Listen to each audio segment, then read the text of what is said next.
Welcome back, everyone, to session 26 of season 3 as we are nearing the end of the war for Kata. The Gavels of Avasara have been through a ringer of a day so far, being taunted by the Shinzo Z, the god of chaos, and his Baron, who put a choice in front of them through their former comrade Mockery of rescuing the Baron of Kata or rescuing Olga Sanderson, one of their first saves, who'd been masquerading as his elder brother Sandric, both sons of Sanda. The party initially went to Shinzo's realm and fought against one of his executioners to free Olga, but then the Baron offered them double or nothing to go through and see if they would risk themselves without a chance to rest to save the Baron. And the group was able to heroically go into the ethereal plane and found the Kesse Royce, the former Baron of Kata, a spirit who was attempting to steal the life from his son, Lesse, who he blamed for his death.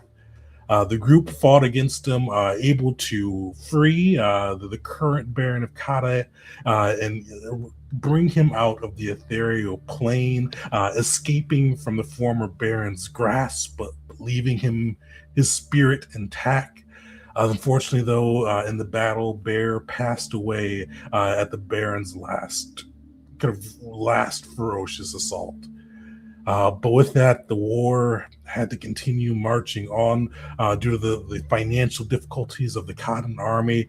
But the group made their way back to the spirit or the common plane, then launched off in the balancing act, heading down the river that bisects the island of Kata, utilizing it to make distance fairly quickly as they were going through, leading the naval assault upon Kata, using the balancing act to destroy the dams that the giants had made out of former bridges that connected both halves of the land. The Gavels were able to take down the first dam last session, finding kind of a small cadre of giants and monsters and elementals kind of waiting for them there, but were able to fairly easily blow past those forces, destroying the dam and making their way further within. While the Cotton armed forces march across the land, and the other naval forces build bridges to allow both sides of the Cotton forces, both those coming from Oppo, who the Gavels liberated from the infernal clutches, as well as those coming from the Baron's main forces in Krenta, to join the army encircling Kata and the giant war camp. And that's where we're going to pick up now. The balancing act is kind of sailing between the two dams and bridges, nearing the city of Kata. But before we dive into kind of the next pieces, with that last battle, I'm not sure if there's any additional kind of wrap up you guys wanted. I know there was some concern with Callista Varia, who ducked down beneath deck for part of the fight. I know her and Will were able to connect briefly, but before we dive in, is there anything else the group wants to do?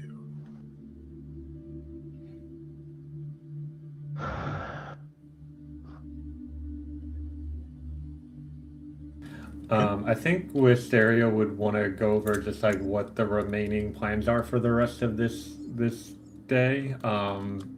Because also I'm kind of trying to remember exactly what the next couple of, because there's several more dams to break through. Is that right? Or just one? Just one. Okay. And then after that, it's the city itself. Yeah, so basically, you guys know, in kind of a little run through of the plan, there's three kind of forces all gathering upon the giant war camp next to the main city of Kata. You all are leaving the naval incursion as you all break through the dams. The ships are following behind you all, building bridges to make sure that all kind of the forces between those that were left at Krenta, those that were left at the ruins of Kanda, and those that you brought from Apo, liberating from the Infernals, can all join to help siege the giant war camp. So you all are leading that portion, kind of breaking down the dams and kind of allowing them to start building those bridges in advance of the attack. The Baron is leading, along with his Talons, the Air Forces. So they are bringing their airship to kind of attack from above as well, along with his Talon Griffin Knights, who will be kind of trying to control the air as you guys begin to kind of attack the Giants' war camp. And then the last piece is the ground forces, who's being led by kind of the king on that side, King Andre of Ascenta, who is leading kind of the ground forces, who will be helping to siege the city or siege the war camp, I should say, and break through the giants' defenses to hopefully push them off of the city. Have we? I know B Squad had like a brief encounter with that kind of monstrous creature. Have we encountered that yet? You haven't yet. The B Squad one was a little bit ahead in time from kind of where we're currently at. Got healed up, so there's nothing that Belric would need to do. All right. So before we die, or actually, does anybody else have anything? No. Yes. Crash will be approaching Belric just very briefly, and will likely sit with him and just say, "You've lost something nearly today, and I know how you feel. I was there once. I want you to know, even going into these battles, you are not alone. You have the gallows, you have I. Whatever apathy and numbness that consumes your heart now to get through it all, whatever it is, I hope it leaves you once we bury Bear, and your heart can be light enough to float. I'm sorry, Belric."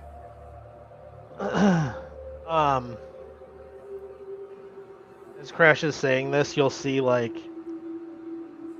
Belric, like, again, he's been very stoic and like numb ever since all of this has happened and pretty shut off. You'll see him just like tearing up as Crash kind of talks to him, and he'll just like put his hand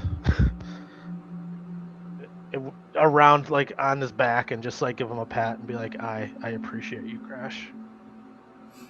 Crash will nod to this.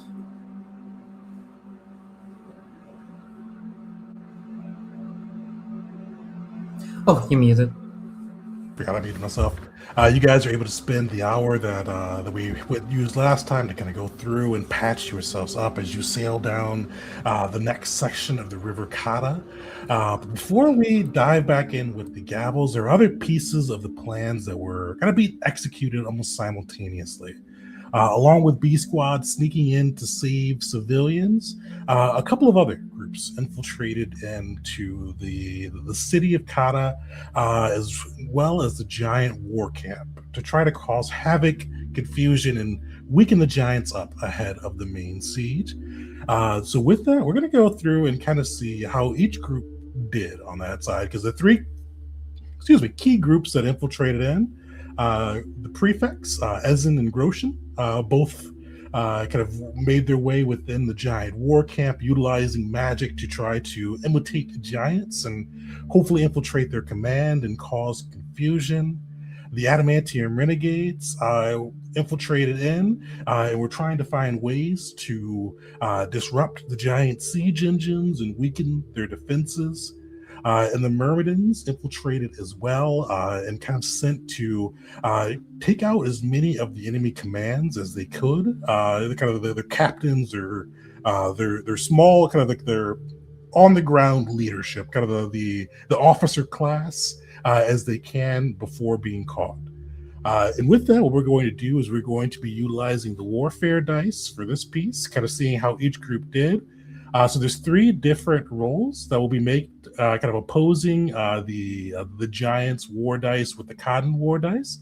And I'll let each of you guys, or 3 of you guys, I should say, pick which one you'd like to roll for, and then kind of give like a little bit of like either how your character may have like helped them kind of plot that out, or even just how that group goes about doing each piece. As the prefects try to infiltrate and cause confusion, the Myrmidons assassinate kind of their on the ground officers, and the Adamantium Renegades try to weaken defense and disrupt siege weapons.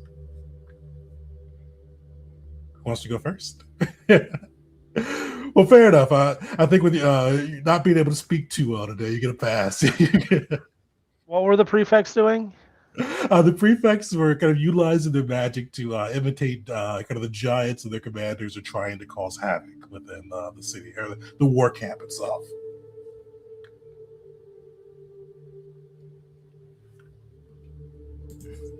Sure, I'll go. I think most of the prefects have access to pretty powerful illusion magic, I think, as one of them is a bard, and enchantment magic as well.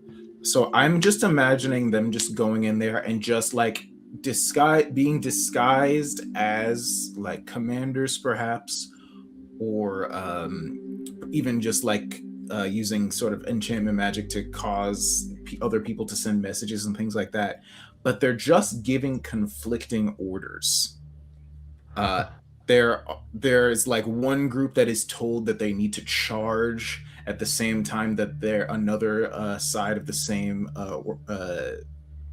force is told to retreat, causing them to get split up and be out of sync. And I think there's just a lot of just sending a lot of conflicting information, telling them that there is an attack coming from one direction where the attack is actually coming from the opposite side. Just a lot of misinformation being spread throughout the giant forces. I think that's how they would probably best cause chaos among the giants. That sounds great. So you guys, as a reminder on that side, it is you have 14 D10 with the Cotton forces versus the Giants 11 D10. I think you guys have like 8 rerolls. I'd have to look at my notes again on that side as well because you stockpiled up a few. So Ryan or Will, give me 14 D10. Right on it. Oh wow, they rolled terribly. I think they're gonna be at 0. A reminder for this: 7s and above play. 1s are -1 and 10s are +2. They rolled 3 1s, so I'm sorry, 6s and above play. Oh, that's my bad. I rolled D20s instead of D10s. Hold on, let me reroll that. That was a huge number, but yeah, that's Oops, I clicked the wrong button. My bad. Hold on. Yeah, they're at 0. The giant forces are at 0. So you pretty much just need a 1. Not once though. Yeah. There you go. At least a 10. You're good. 1, 3. Yeah, no 1s. Yeah. So yeah, as you go through, as the prefects, as in Gronjin, utilize their magic, their own natural charisma, giving those conflicting orders, telling them to defend one wall as the attack is coming from another, telling them to kind of prepare and moving forces around. Chaos is just running rampant. You see like the Giants' forces are kind of like moving between their war camp, going back and forth, trying to figure out whose orders are legit. And after a while, they start to fear that they have been infiltrated, so they're not really trusting their own commanders as they go through and give like kind of different orders for the group. So they're almost getting fearful of knowing that attack is coming and just havoc as they're going and trying to figure out who to actually follow. And that is 2, 4, 5, 6, 7, 8. Nice. With that too, since that is 8-0, you actually, because that is 8 for every 2. So yeah, you have taken them down a die, actually. So they are now, as their own forces are in chaos, they are now down to a 10d10 with their own forces to be able to defend against. Insane. Damn, let's go prefects. Let's go Will. Fuck yeah. Yeah. I didn't do anything. Roll. But with that, we have the Adamantium Renegades as well as the Myrmidons as well. Who wants to go for the other two? I'll go for Adamantium Renegades. Go for it. So, stocking them up with what exactly was the Adamantium Renegades doing again for this? They are kind of in charge of disrupting the siege weapons and weakening defenses.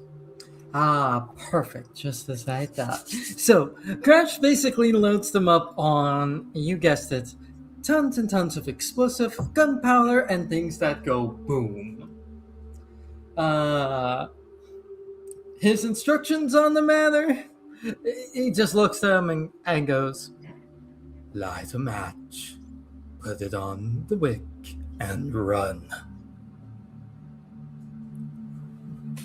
Perfect. Give me 14d10 as the Adamantium Renegades go about utilizing explosives to call or disrupt some of the siege weapons and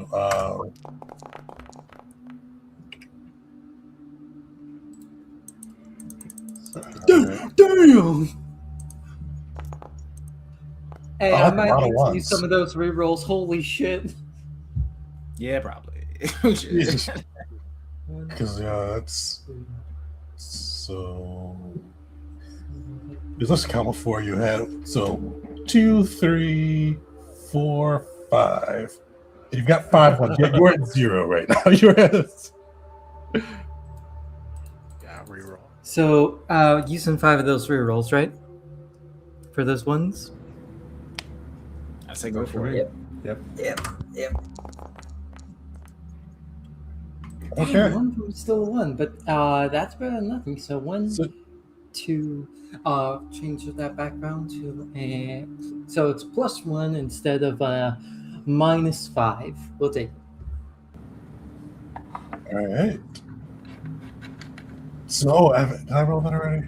I did. Okay. So, +1. Unfortunately, you see as the Adamantium Renegades go through, they are struggling. As the bombs go off, you do see the giant forces are kind of quick to try to pursue them, even with the chaos the prefects have caused, causing the Adamantium Renegades, who are always more for the gold than a cause, to pull back and kind of keep their forces intact versus trying to overly pursue. With that as well, and I think so. I don't think we Wait, have a little. I think we got 7 there. Oh, how much do you have? Because with 3 rolls, it turned it from a -5 to a +1, and there are 6 on there versus your roll, I believe, is also 6. Oh, so 7 to 7 on that one. Sorry, when you said +1, I did not do the math for you, so I just thought it was the +1 overall. So Spirit said 7 to 7, so that means we both re-roll. Oh, let's see how this goes. Sorry, I did not count correctly. Let me. Don't trust my math is right. I'll give it to you. Re-roll. Reroll. Number So one. is it 5 or higher or 6 or higher? Is it 6 or higher. Gotcha. So it's 1. 1, 2, 2. Oh, that's like how much? If you have more than 2, you got this one. You should. You got a 10 and a couple 9s and a 6s. Yeah, I got 9. Nice. And that will nearly bring them down another die on that side. Actually, because that'll bring them down about a half die because I had a little bit of left over from the first piece. But yeah, the Adamantium Renegades are able to use those explosives and quickly plant them and just causing disruption and havoc as they're blowing through siege weapons, timing it out perfectly to kind of get to the next one before the guard troops are able to come after them. I like the flavor how close that got as the Adamantium Renegades nearly blowing themselves up a couple times. All right, last but not least, the Myrmidons, the Defenders of Kata, who would like to run for them as they go through and try to kind of assassinate officers, kind of on-the-ground officers before the battle commences. I can riff something. I don't think Belric would have much to do with it, though. Okay, go for it. So I think, like, with the prefects being as successful as they were, maybe part of what they were, some of like the instruction or confusion they were creating was to maybe isolate some of the commanders or leaders, and thus like kind of opening up, like opening it up so that these Myrmidons could go in and like have a really good chance of assassinating some of these commanders without like them having their guards around or putting them in the very vulnerable positions. Like, hey, go out to that field that's alone, right? And then the Myrmidons are there to like to ambush them. So I think it would work alongside the prefects. Nice. All right, give me 14d10. And doing the math on this, between the initial one they got and the other piece, they are just hanging on to 10d10, going down from 11.3 to 10.25. All right.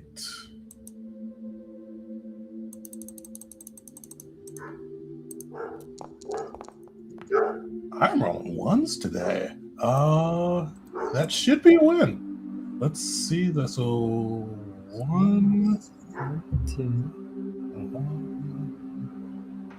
2 versus, what did you get, Belric? 1, 2, 3, 4. That's a Belric 5 minus 1, 4 on that side. So you do bring them down another 8. Yeah, you working in concert, the Myrmidons are able to kind of utilize the confusion caused by the prefect to separate the officers from their troops and just kind of knife them in dark alleyways within the giant war camp, within their offices, just bringing them down quickly, causing mass confusion as they try to kind of harass these forces ahead of the assault. Just really kind of just leaving the war camp kind of rife for takeover as these confusion reigns, explosions are abound, taking down siege weapons, weakening defenses, and their own commanders are turning up missing or dead as they try to prepare. But we're back with the Gavels as they were sailing through upon the balancing act, making their way across to the last dam. For this last dam, you find it there.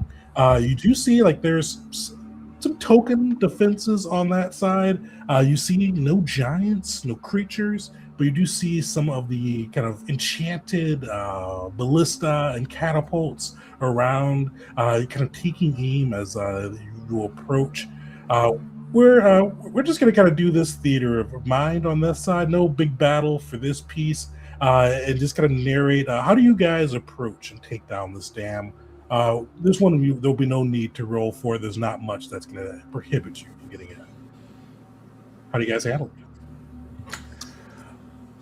I think Wisteria will find an ideal opportunity to use that depth charge she was hoping to use last dam encounter, but there's several creatures in the sea, children of Tyche, that are defending it, that with one well-placed crossbow shot creates a massive underwater explosion that damages the dam as well as taking out several of these creatures. Nice. There's no creatures at this one, but definitely hit the dam on that piece. Yeah, no giants or creatures. Yeah, this one. I see.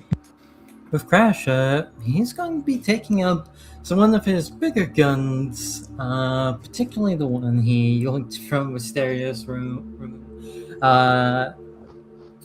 I'm forgetting the name of it right now, but the one that has the orc trait.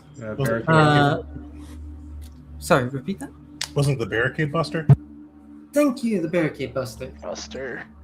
I gave it a particular name in my... There we go. Yes, this one, the Barricade Buster. Because it has the racing trait, and him just firing shot after shot from it into the dam, ripping through every part he can.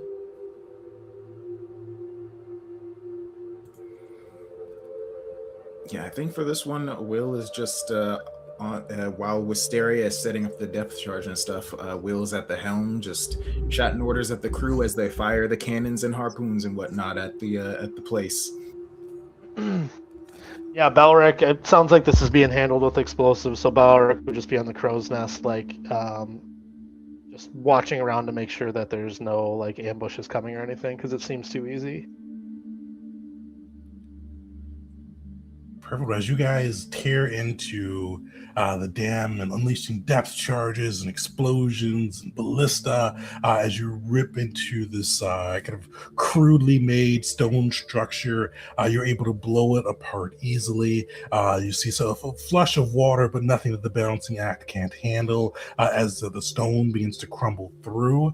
And Belric, as you're kind of looking through the crow's nest, it is a little eerie with like how little there is, like with no giants, no creatures, not even that elemental that you came across before and fled. Uh, from the crow's nest, you look through it's clear skies, clear seas, for at least from as far as the eye can see.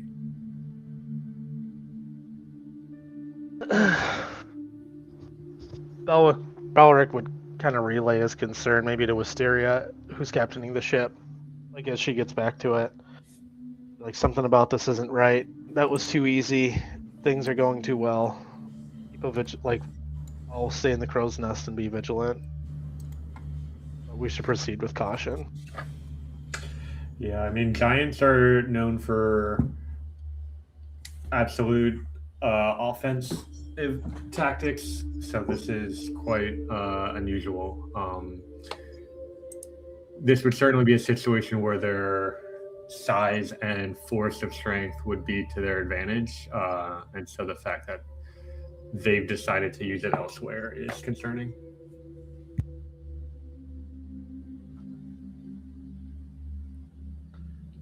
So now, Tegan, is our next step. We're heading into is it Kata? Yeah, so you kind of be following the waterway into kind of this section over here, kind of near the in between the city and the war camp, as you kind of follow this rushing river, free of the dams, making your way deeper within and kind of flowing towards kind of the war camp, the city of Kata, and kind of the final showdown with the giants of Taish that have taken over this island. You guys are able to sail through the waters, finding pretty much the next leg of it to be fairly clear. No creatures harassing the balancing act, no giants shooting arrows. You don't even see any more of their enchanted ballista and other siege weapons. It's quiet sailing for the next bit as you make your way into the bay. And you do come across and see both kind of in the distance the city of Kata as well as the giant war camp.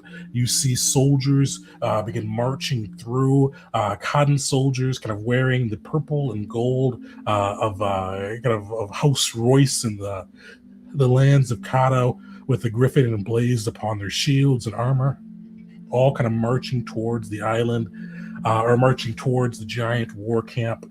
You see sailing overhead the airship, once again emblazoned in the purple and gold, with griffins starting to dismount from it, as well as cannons and archers above it, and mages kind of hanging off of its sides as they prepare to go into battle. You see all of these forces going through and converging upon Kata and the war camp. The thing that kind of grips your eye, grips your attention, though, as all of these forces begin marching through. You could see the war camp, those with keen eyes, Belric, Wisteria in particular. You could see giants manning the walls of the war camp. You could even see some giants kind of quickly fleeing from the city of Kata into the war camp itself. But the thing that strikes you is there's no navy waiting for you, no giant navy, no even more of their aquatic creatures of Taish. It seems like they're holding up within their war camp as kind of going through as this storm, this force of Kata starts to roll over them. As you all, how's the balancing act? How are you guys approaching? You were at the head of the Navy initially when you were blowing up the dams and bridges. Are you guys staying at the head of the Navy Or I gotta be honest. On one end, I think it'd be really badass if our burning electrical dragon scaled ship is at the very front. But on the other end, damn well, it'll be the. I feel like perhaps it should be the is the Baron doesn't have a ship here, correct? he's on the airship. Yeah. I feel like it would be better if it was one of the Cotton forces at the front. Yeah. We are mercenaries here to help. You guys are lords of the or knights of the land. That's true. Yeah. We are now. We could be both of those things.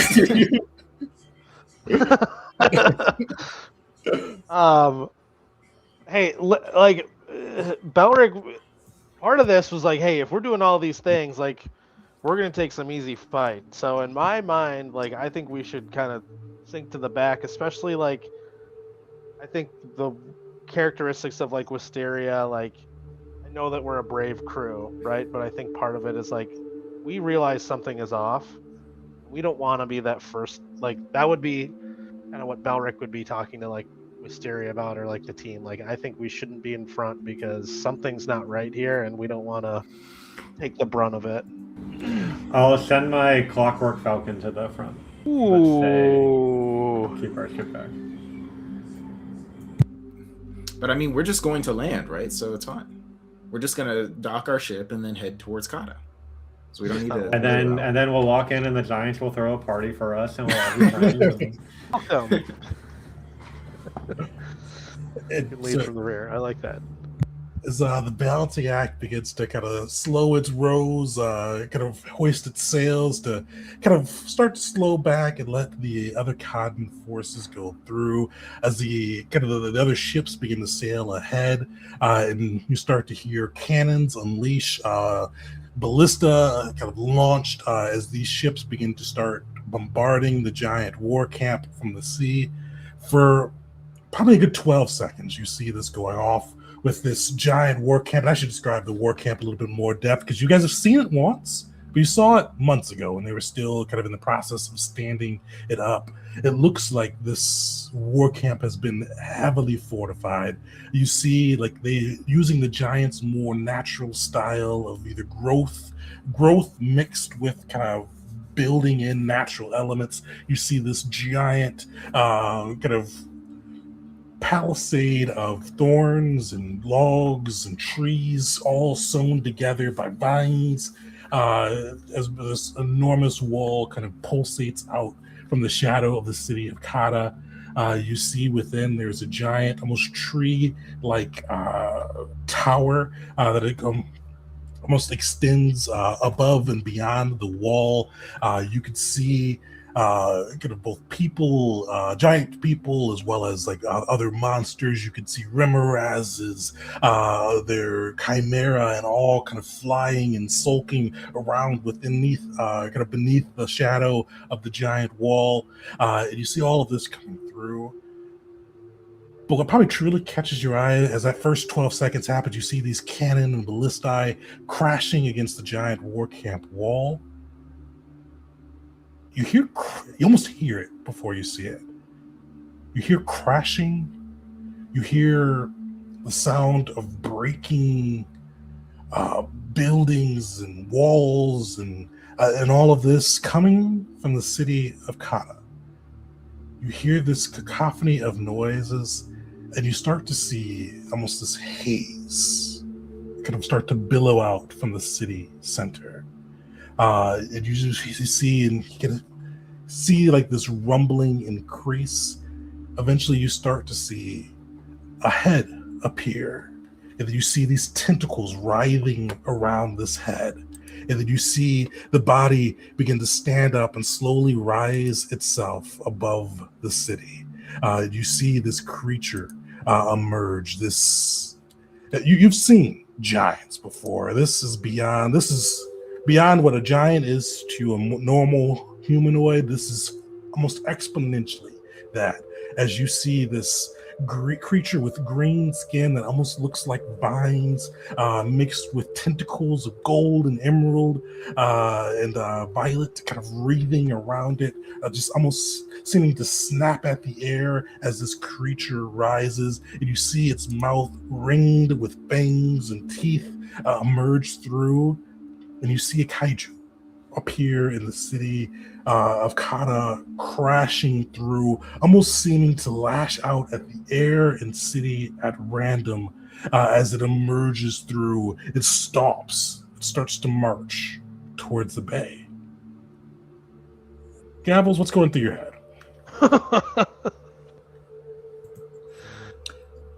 Crash is the first one to kind of pipe up, and you'd see his people become tiny. And he kind of open up his arms for a moment towards the creature and just go, "We are going to kill that. We are going to hunt such a beast. Felling a kaiju. I feel terror in my heart. I feel desire in my veins." And he'll turn, his eye almost crazed to the crew, to the Gavels. "Tonight, we bring down a monster that could reach into the heavens itself."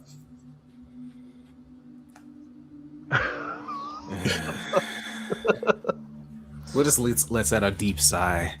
We're almost done. We're almost done. We're almost done. We're almost done as the kaiju in the distance.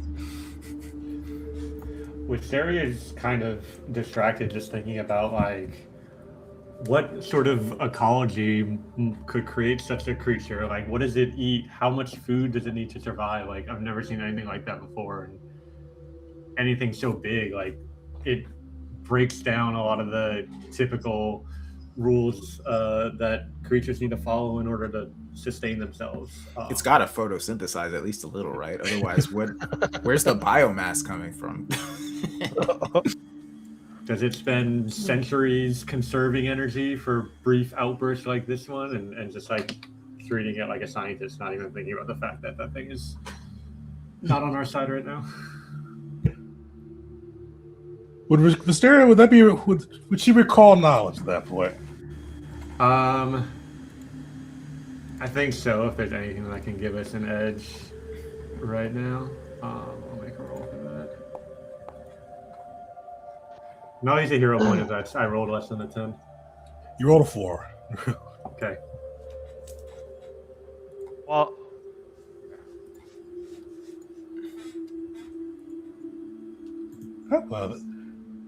Luckily on that side, you got really good modifiers. So what angle? Well, actually, I was going to ask what angle would you approach this from, but I think by your skill choice, you would probably approach it from the religious angle versus the nature angle. Is that fair? Yeah. Because you're seated enough for both of them to matter in, but you're a master in religion versus trained in nature. Mm-hmm. So with that, Wisteria, you recognize this. I'm not sure where you've read across this creature, but yeah, you know of the kaiju. The kaiju, there's only 6 of them that will ever have been in existence. They're primordial creatures, birthed between the dragons and the elves. The first 5, and all of them to Issei, the All-Father, the God of Life. They are all his spawn, born from him, and their mother, Taishira, the mother of monsters. Mother both to the giants, to the kaiju, as well as all of the other monstrosities that have plagued Kazuya. The first 5 were made during a war between the gods, and Issei made them to mock the other Shaper gods. He made them in their image. He made the one to conjure lightning and proclaim itself Sanda. He made one to swim through the seas and mock Why, the goddess of the seas. Another to soar through the air. Another to burrow through the dirt. All in mockery of the other Shaper gods who tried to restrict his craft. But this one is Gronjin, of the kaiju. This is the youngest of the kaiju. And this wasn't made to mock a god. This is made to honor Issei's favorite child, Hira, goddess of nature. This is a creature composed of acid and vines that is near feral when released. In Wisteria, you've heard that it's a nearly uncontrollable force, and as you see this giant, this kaiju stomping around, you see it literally stomp and smash through a few giants who were too slow in evacuating the city of Kata. It does not seem to owe them allegiance, though it does seem to be marching towards their foes. The last piece I will give to you on this side is I will give to you that the creature is immune to acid and cold. As kind of its appendages, and you can see its appendages kind of just dripping acid as it kind of approaches through on that side. The only other thing that with your role you would know is that the kaiju have all, after kind of the war with the gods ended, the kaiju were all sent to the bottom of the seas with their crystalline hearts separated from their bodies, and the hearts dropped to the bottom of the sea alongside their bodies. The only way to reactivate one would be to kind of dive to the bottom, find a way to reignite their heart, and then try your best to work your will against the kaijus. And somehow the giants of Taish have done so. That is so fucking badass. Did we unlock a new side quest of, okay, now we need a kaiju of our own? God. Well, considering how those giants are doing right now, I feel like maybe we don't want it. I do need a new pet, so.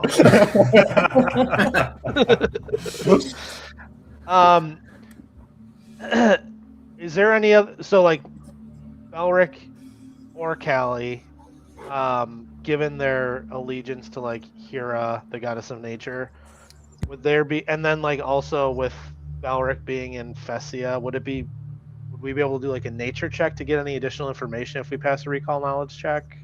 Yeah, definitely go for it. You guys can each give me a nature check if you like. Okay, because I feel like this would have been a campfire story in Fessia. Oops. Oh, good. It was I private. can just imagine like all of us looking at this, figuring out what it is, owing to the backdrop and sounds of war. It's rampaging and crashes madden. Yeah, and Tegan, before you do that, I think the other thing that I guess I would ask is like, is this something that I would want to, given like the allegiance that we have to hear, is this something we would want to like not kill? Because like that's where my head's going right now, is like, I don't know. So I don't know, like.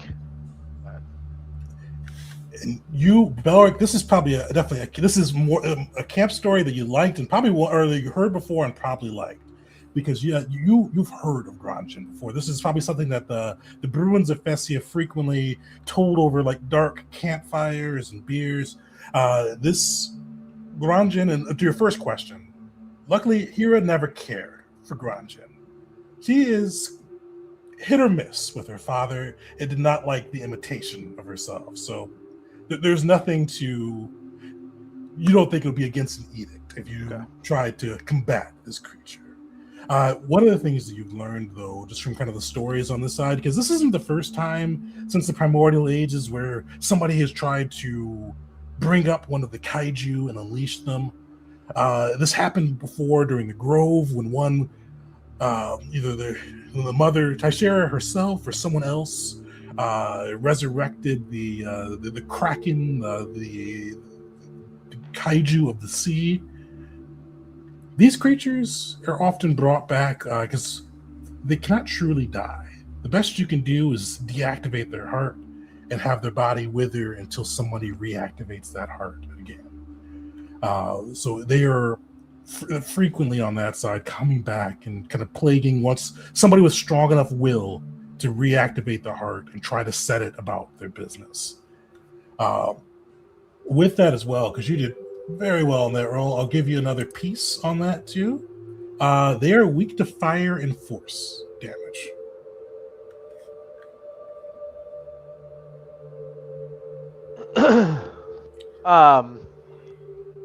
Balric would, after Crash is like kind of pumping everybody up, like Balric, once he sees the dust settle and recognize the figure, like I think another, like he's a wreck right now. I think another tear would come down just like witnessing such a spectacle. But he would be like, "Dear God, it's real." And he would just share some of that information that he heard around the campfire, like, "Hey, this is not going to be an easy battle, and we're not going to kill this thing forever if we manage to somehow take it down." And then you had mentioned like the fire and force would be the best way if we do counter it closely.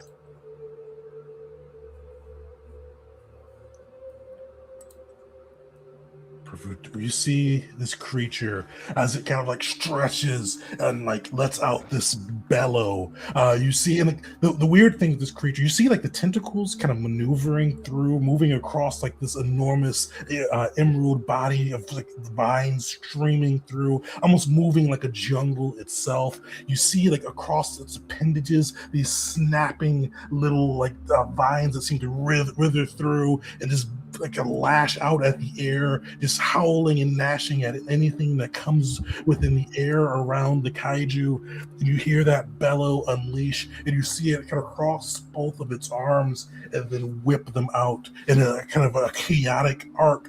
And as it does so, you see some of those snapping appendages tear themselves off from the body.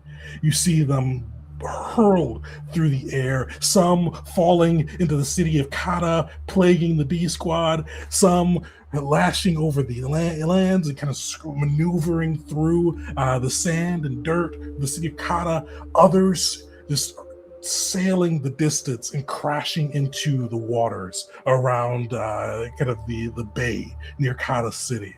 And you see one, like it almost seems like in the air as these vines, these appendages cross. You see it almost just one knots itself in, melding itself into to each other, and you see like this big mass of vines and snapping appendages crash into the water, creating a small wave as it crests through, just kind of almost combined as it has like these snapping appendages. This vestige of Gronjin reaches the waterways. This next bit is going to be a bit of a skill challenge, as you see like you're surrounded, like the waters are filled with these creatures. You see the air, like as the Gronjin stood up, you saw like this purple fumes begin to fill the air. It's starting to kind of slowly move its way towards the bay. You see these creatures going through, and like these, well, they're appendages of Gronjin. These things, they looked small from a distance, but as they came flying through, it almost seems like they grew and expanded. Even though you, with stereo, would know the science, from the closer they got, just it looks bigger as they get closer. But these appendages come into bear, and they are huge creatures as they come through. Some diving into the water, teeth laced with acid, kind of snapping through. Others are on the land, kind of crashing in. And you see too, like, they seem to care not between friend and foe.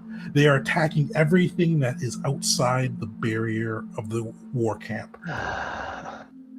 Area better.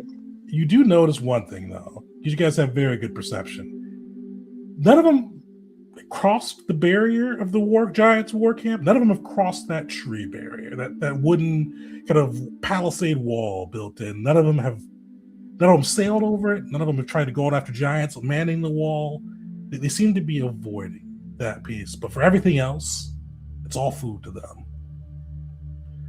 But yeah, this would be a skill challenge. You guys try to survive this onslaught, try to make your way closer to the waters, help, well, depending if you want to help any of the other Navy forces. As you see, the other ships are kind of pointing their own cannons and ballistae at these creatures. You see people unleashing arrows, some with those who have firearms taking aim. You see from the airships, those are kind of starting to rain down fireballs, and others, other pieces at both Gronjin himself and his appendages. You see all hell break loose.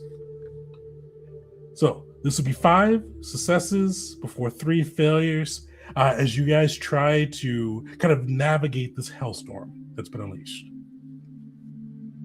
Are we still in the ship?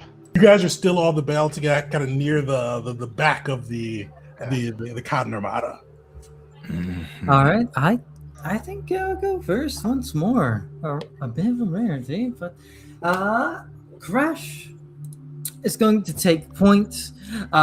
His man laughter is beginning to stifle as he sees the rest of the ships around him.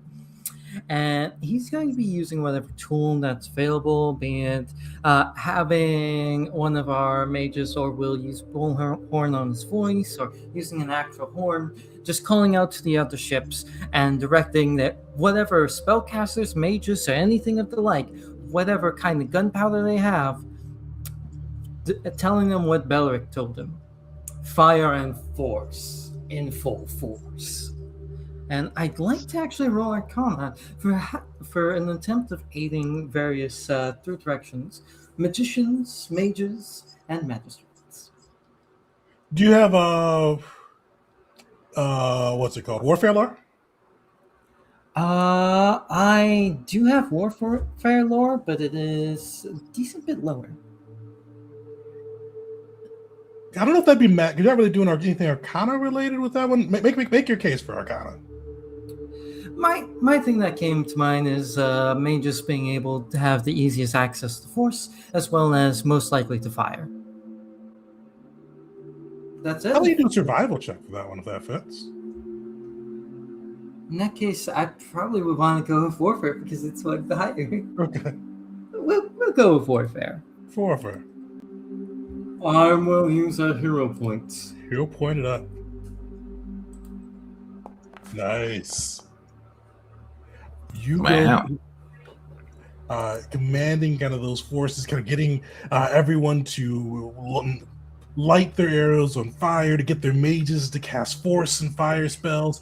And you saw, like, for a moment, it seemed like the ships were faltering as these pretty much horrors of myth kind of come crashing around, but you got you got to bellowed out the commands. You see them taking heart, even though you guys are leading from the rear on this one. You start to hear them kind of hollering, relaying your commands near to the front as you start to see them unleash their own weapons against these appendages and vestiges that have plagued the waters, earning you your first success out of 5.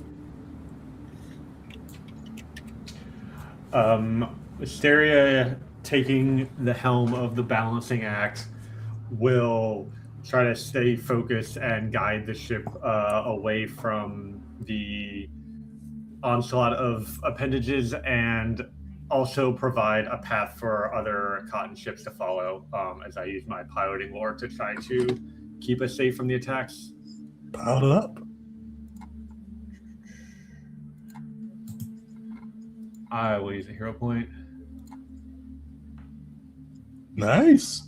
You're going through, you were able to kind of rally those ships and sail like this balancing act through this perfect thing. And I imagine you're probably heading, you want them to follow through. You're kind of rushing past some of the other ships, I imagine, as you kind of lead them through.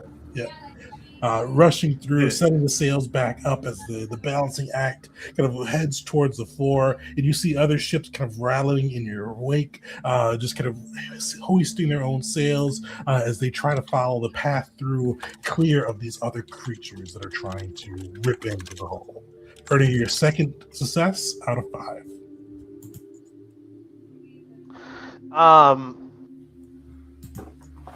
I'm riffing here. I don't know if I can do this, but I think Belric is going to, as like some of these appendages are getting closer, he'll like start like looking at them and just be like trying to command them, like, just like summoning kind of hero, like, leave us alone. Go onward. Leave this ship alone. Leave us alone. And you'll hear him like kind of bellowing it out, trying to command these animals using, I would assume, nature. But so you wouldn't be able to command them, but I think you also have that feat too that can let you, like, rather than command them, you could kind of summon some sea life to try to help out and kind of push back some other I think you have that feat, don't you? The what's it called? The Ooh, I would really like nature that. something. I don't We'll say you do. think. Okay. Yeah. Then let's do that. Yeah, give me a nature roll. All right.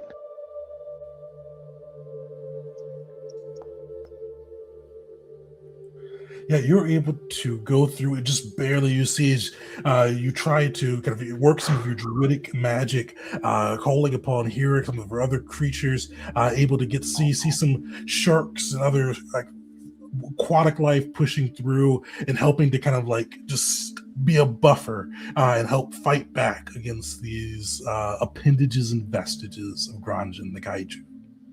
Earning your 3rd success out of 5. 0 failures so far. I have an idea.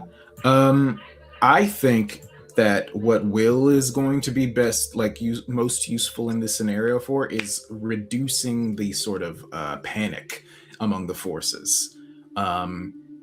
Considering that there is a feat called No Cause for Alarm that reduces fear, and I think that uses diplomacy as the skill. Do you think diplomacy makes sense for that? Oh yeah, go for it. That'd be a perfect fit for it. Yeah.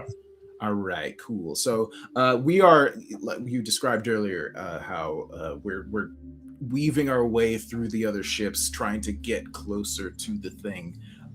And so we're passing by a lot of other soldiers. So, and as we're going, Will is leaning over the edge of the ship, just shouting orders and trying to get the sort of panicked navy of Kata under control. So I think we're gonna roll here. Solid. That works for me. As you race through the ship, you're able to go through shouting out orders, inspiring the others, especially as the balancing act strikes its own pretty heroic figure, but alongside your own words and encouragement and just Will's steadfast calm, seeing the ship wreathed in flames and lightning streaking across its scales and Will's reassuring words, you hear others kind of rally behind you, shaking off the fear that they kind of experienced at this kaiju and surging behind you guys and readying themselves to fight against the appendages. Earning your 4th success out of 5.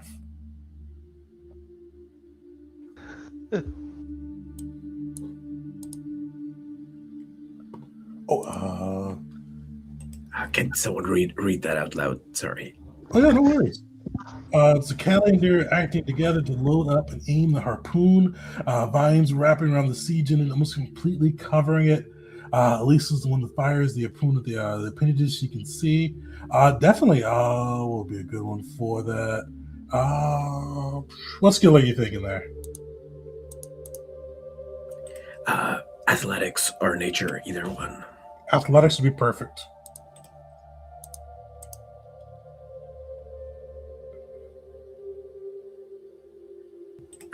Sorry, I'll roll Dura's athletics if that's okay. Yeah, go for it. Yeah, first for the summon. Hero point that if it fails. That one will fail. Yeah. Okay.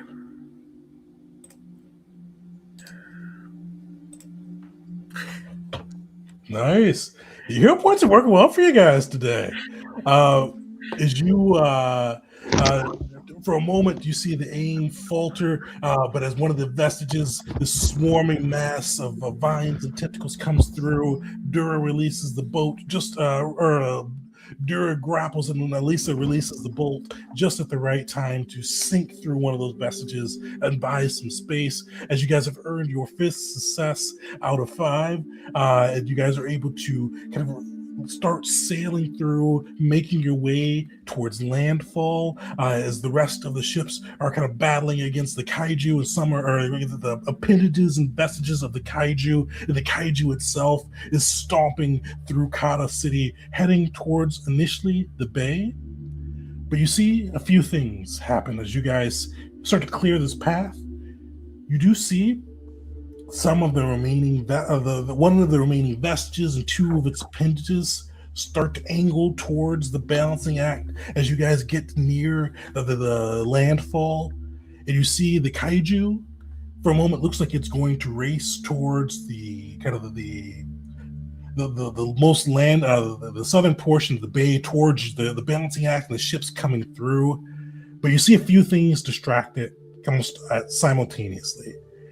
You see a streak of lightning fly through the sky, and you see Olga, masquerading still as Sandrik Sanderson, the Kazi's hero, races through, and you see him trying to, you see what Callie would recognize as he tries to chain lightning at this kaiju. You see it arcing kind of across its body and limbs as it kind of just hits all of the different appendages going through.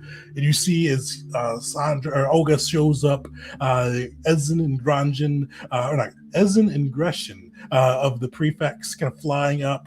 You see those three trying to distract the kaiju, trying to pull them away from the bay, providing some safety for the troops to land and for the other ground troops and others to siege the Cotton City.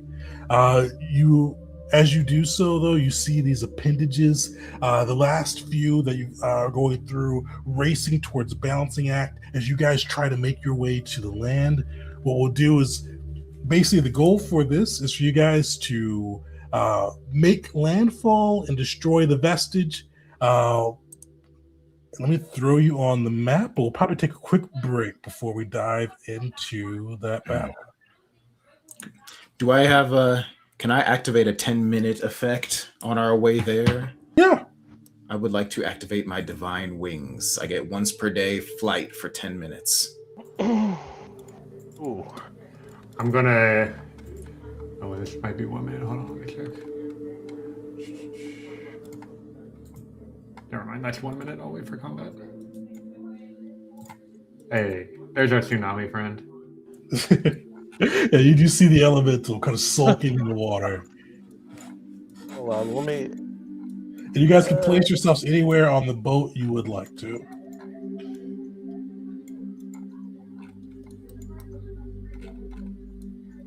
I'm also going to activate for the first time my Cloak of the Bat. Nice. Which will give me the ability to fly for about 10 minutes. So I'll just kind of hover up. But you'll see Ulrich's leather thing, just kind of his leather cloak will just kind of tear and then expand into two bat wings as he kind of levitates a little bit. So as you kind of levitate through, there's multiple pairs if you grow wings, angely or bat. Does anybody else have any 10-minute spells or longer they'd like to cast before we jump in? Or before we roll initiative, or they take a quick break? All right. Yeah, so you all see this going through. You see two of the vestiges, or the two of the appendages racing through the water, acid dripping from their fangs. You see in the middle of this water, this vestiges, this almost amalgamation, this mass of these appendages gripped into one, as you see them kind of just writhing in the water as you all race forward. And then you see even as well this water elemental just popping its head, the tsunami popping its head out of the water, in multiple faces appearing and just glaring at the gavels and the balancing act as you all approach. But everybody, roll initiative. Would we have time? We probably would have had time to treat wounds on Beshnit, right? Oh yeah, you got it. Yeah. And that hour. Lucian has some damage as well. Wisteria used her whole hour treating the party up, so someone else would probably do that. I could have. Wait, oh no. Shoot. I done goofed. I accidentally set Beshnit's health to 0. Hold on. Oh. Oh, I have a... All right, well, as you guys roll initiative, we'll take a quick 5-minute, we'll do a 10-minute break here. Come back 8:55. We'll dive into this battle and the rest of the fight for Kata.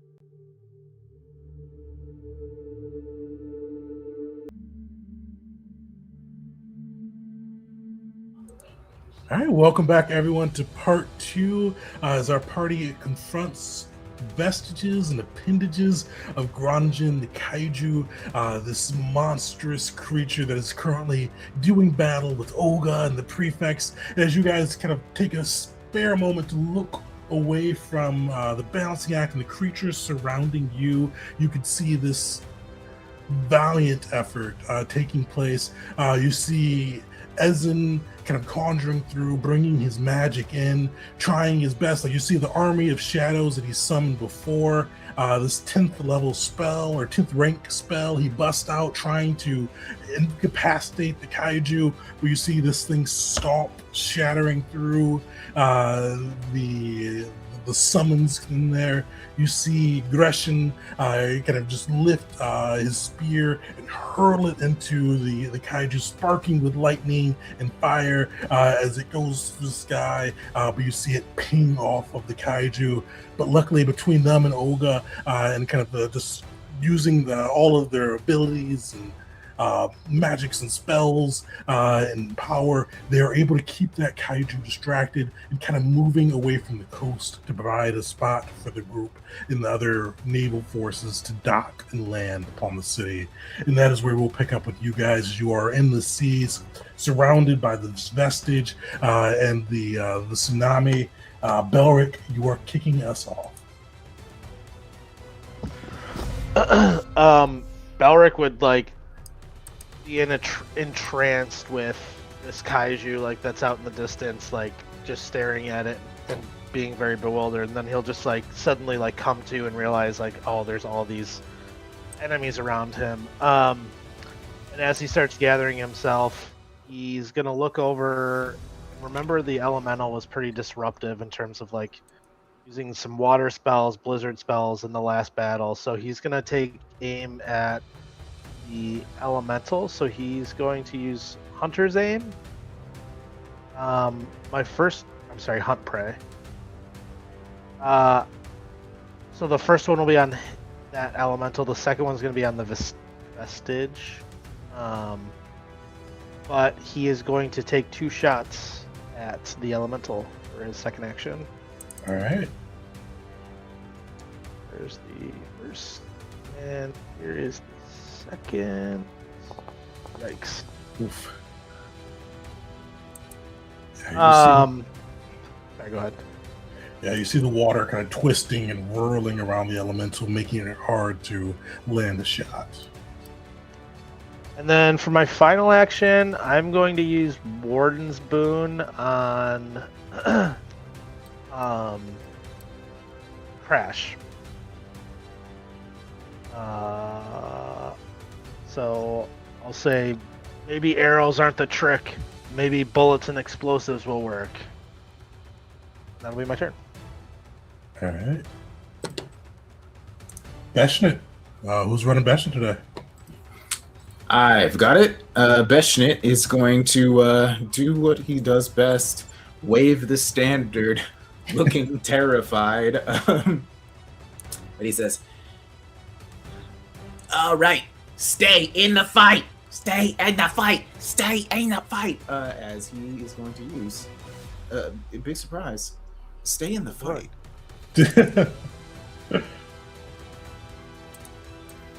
So everybody gets 10 hit points.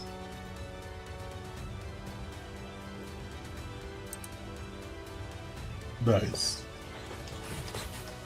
All right. And then I think that's 2 actions. I think he would probably want to back up. Fair. He's gonna retreat a little bit, maybe here. Yeah, that seems reasonable. He has to be centered. He doesn't want the sails blocking anyone's view of the standard. Obviously, that's the only reason he would be moving backwards. Fair enough, That's what he'll write in the report later. Wisteria, you're up. All right, I am. Where is there it is.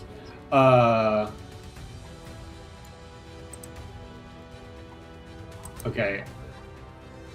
The vestige Is religion a skill to identify the triggering creature? Or Religion is is- speed. Okay. So I'm gonna use recognize threat as a free action when my turn starts on the creature to recall knowledge on it. Looking for lowest saving throw.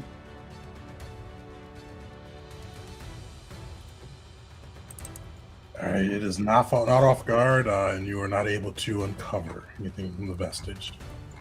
Got it. So then I will use an action to command the crew to go full speed ahead with a piloting check.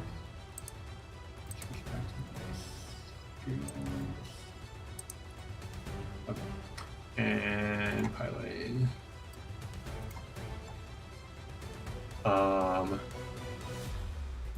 Nice. So that's a critical success. So this boat has we're rowing, so we're at 40 feet movement speed this round. Then I'm going to use my remaining 2 actions to drive the boat at twice its normal speed, which has the reckless Damn. speed. So I will make Okay. another piloting check. That's ramming speed. Nice. So that means we get to move 80 feet this round. So I'm gonna Run into move. that. No, I'm gonna move alongside it, heading Wait, towards can we the run into shore. it? That's Probably a- could, but Okay, there is, okay. there is a run over action. It requires all 3 actions. Okay, sorry. So I don't think I would be able to reach it this turn. That's Okay. and it takes damage as well, I believe. Yeah, so I forgot what the balancing act's collision damage is, but it does do quite a bit of damage, but the ship takes it itself too. But the ship has hardness, so it's a trade-off, depending on how you want to do it. 7d10 it would be. Yeah. But I'm not interested in damaging our ship right Yeah. now. So I'm gonna try to. Well, I might have reactive strike, but going like diagonally, how far? So 80 feet would get us about here. Yeah, let's get to a spot where people. So like maybe somewhere around here. Okay. I'm like, why is it not pinging? It's because it's small and dark green on the dark blue. Whoa. Ooh. That was All great. right, and that's my turn. All right. The vestige is up. You see this thing comes like its limbs moving almost at different angles all at once as a swarm of tentacles knotted together comes arcing towards the. Actually, it doesn't even need to move. All right. Yeah. So as you see the balancing act get closer, it is going to do a number of different things. You see one tentacle lash up from the depths. It is going to use thrashing tentacles. Its tentacles have 60 feet of range, but the balancing act is 25 feet up, so it can pretty much just hit Crash and Will. So you see these tentacles come thrashing through, just ravishing across the balancing act. It can make 4 strikes, so it has to be a different target. So that's good. So luckily, it can just hit Crash and Will once. So you see the first one lashes towards Crash. Damn! The second one Yikes. arcs out towards Will. I might hold on. I think I might whammy the first one. Whammy it, all right. I've been talking about using it a bunch lately, but I've never been in range to use it until just now. Okay. And I don't want him getting grappled and pulled off the ship right at the start. So Yeah. I'm gonna Especially as established, if Crash goes into the water, he's just sinking. yeah, I'm gonna use whammy as a reaction, Yeah. so that it has to re-roll the attack against. Damn! What? Gang. Oh, it just wants to crit against Crash. You see like your divine magic kind of intersect, and for a moment it replays everything over. You see that tentacle crash down to the deck, smashing into Crash, and then one coming right after it hitting into you. Will, your damage first. You feel like this acid burning into you as this tentacle kind of almost slathers itself across you. Oh, that's a really good crit. So Crash only took 5 extra damage compared to Will on that side. As this thing smashes. We're gonna take it. Why didn't I do that the first time? There we go. He has 1 action left. And you see as he comes through, as the balancing axe starts to swarm around, try to fly past him, his tentacles swarm around this the deck as he tries to drag the boat into the depths. So he needs to make an athletics check to see if he can bring it in versus DC 40. Wait, doesn't it? I think it says the ship has to.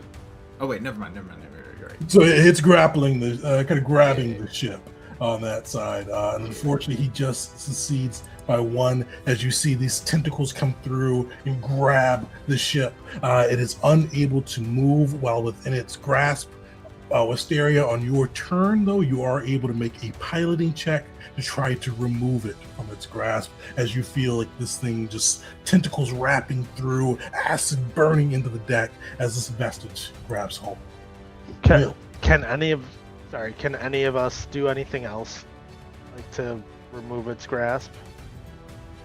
So you guys could you could definitely kind of aid Wisteria's checks if you wanted to use like an aid action on that side. I even for that would remove the stacking penalty on that side. So if you guys wanted to spend an action aiding, you're able to each contribute to that piece. Okay, cool. All right, my turn. All right, so the reason I was up at the front is because I wanted to start off with not the highest level version, but I want to start off by casting Heroism on Crash. It's been a little while. Thank you. Oh, wait, sorry, wrong. That's the wrong level. Hold on, don't take that one. Undo what I just did. I meant to do that plus 2, yeah. Yeah, I meant to do this one.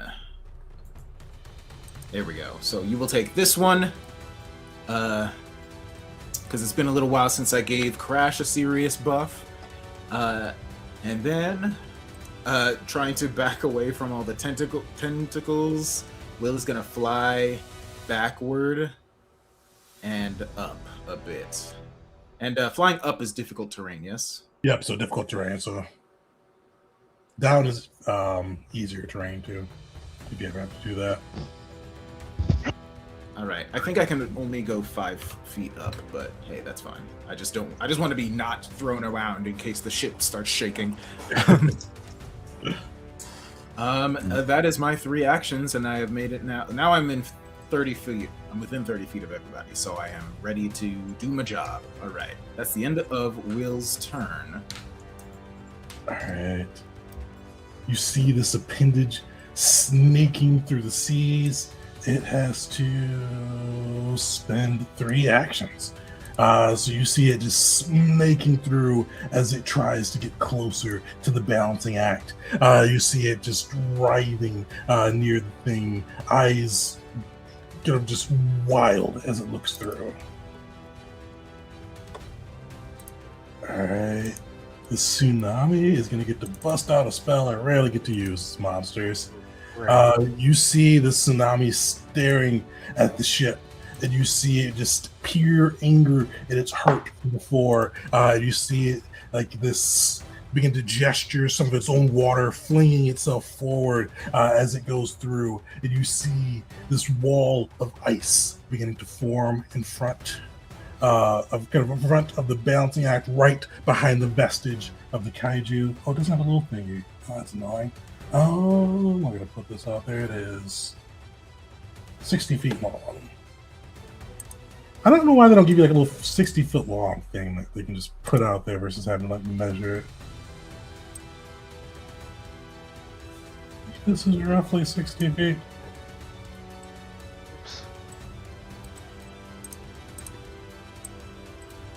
That's too long. So 15 feet too long. So you see this wall of ice form behind you as this. Oops. elemental works its magic.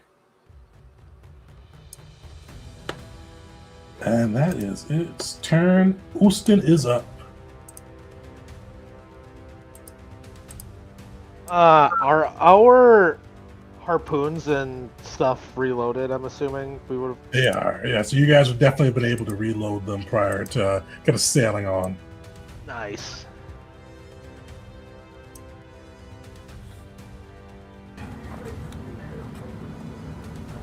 Who's I running suppose Ustin? I can grab Ostin. Ostin. Well, we just recently learned that this thing is weak to fire, right? You did? So, why don't we? Oh, but you know what? It probably would be better to start off by casting haste on somebody. Yeah, I think he will cast haste on. Let's do Wisteria this time. Maybe someone else, because I don't think I'm going to be shooting many shots while trying to maintain control of the ship. All right, Just before we sure. get on. Then Callie will get the haste. Nice. And then with his final action, he is going to. Does he have any interesting one? Yeah, you know what? He'll cast shield. Smart. Did you guys see Ustin's magic warp around, speeding up Callie and shielding himself? Callie, you're up.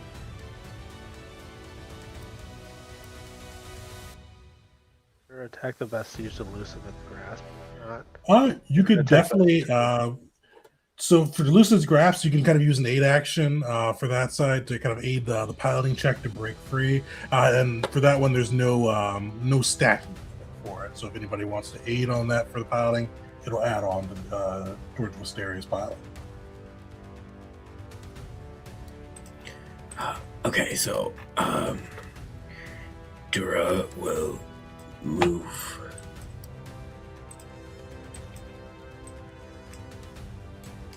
with the hasted action to get to I think that's within range, within 15 feet. Okay, yeah. Callie will just do the boost Eidolon, and then we'll do boost Eidolon, extend boost. I have to make a check for it. I don't think that'll beat the DC. Yeah, 30 for on level. Okay, no worries. It still applies for this round. And you will act together to attack this creature. All right. That'll hit. Solid, too. One. So, hasted action, first action, second action will be a secondary strike. I don't think these creatures can be tripped while in water. So, yeah, we'll just strike. Nice. And then, last action, prepare to aid. All right, sweet. The environment is up. As you all kind of like look through, you see like this pitched battle going off between the prefects and Olga as they are trying to like cat and mouse the kaiju. You hear it let out this fearsome roar, though, as Gronjin lodges a spear into kind of just past its armor, you hear like this frightful presence kind of erupt from it. Just blood-curdlingly primal fear emanating out of it. Everyone give me a will saving throw, DC 30, to avoid being frightened.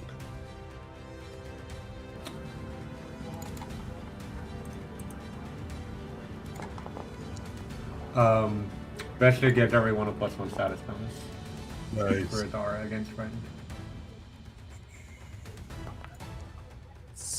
Elric is not afraid. Is this a magical effect? Not magical. Okay. Is this Frightened 1 or Frightened 2? Frightened 1.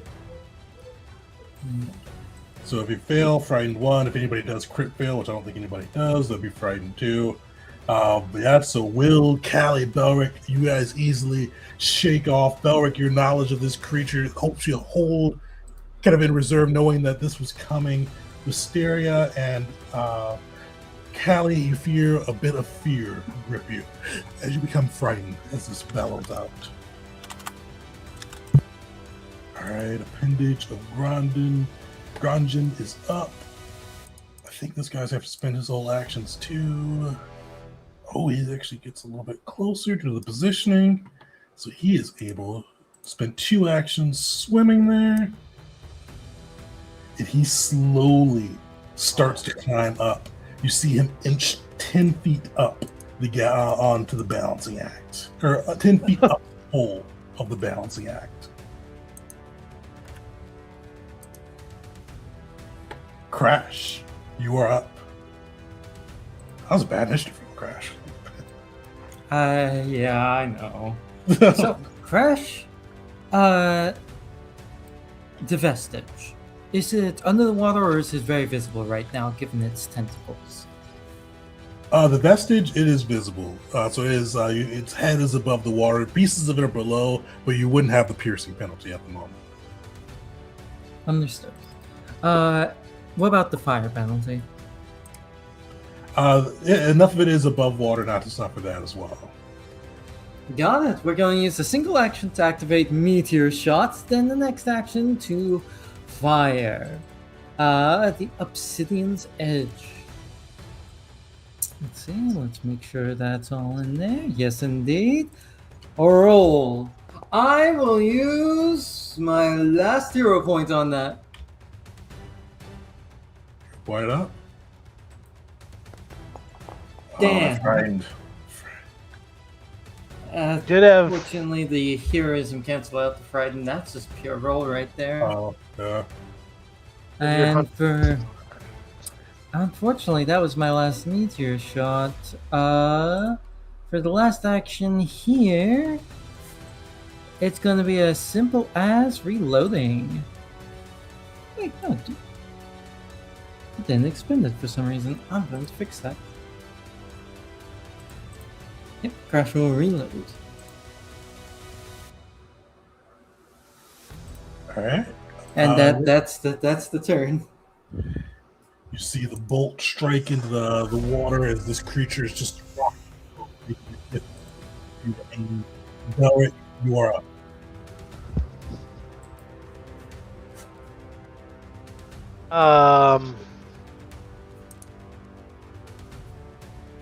Wondering if I should attack somebody or should I Yeah, focus if you on can take out some of the creatures, it seems like Callie has a plan to get us through the wall.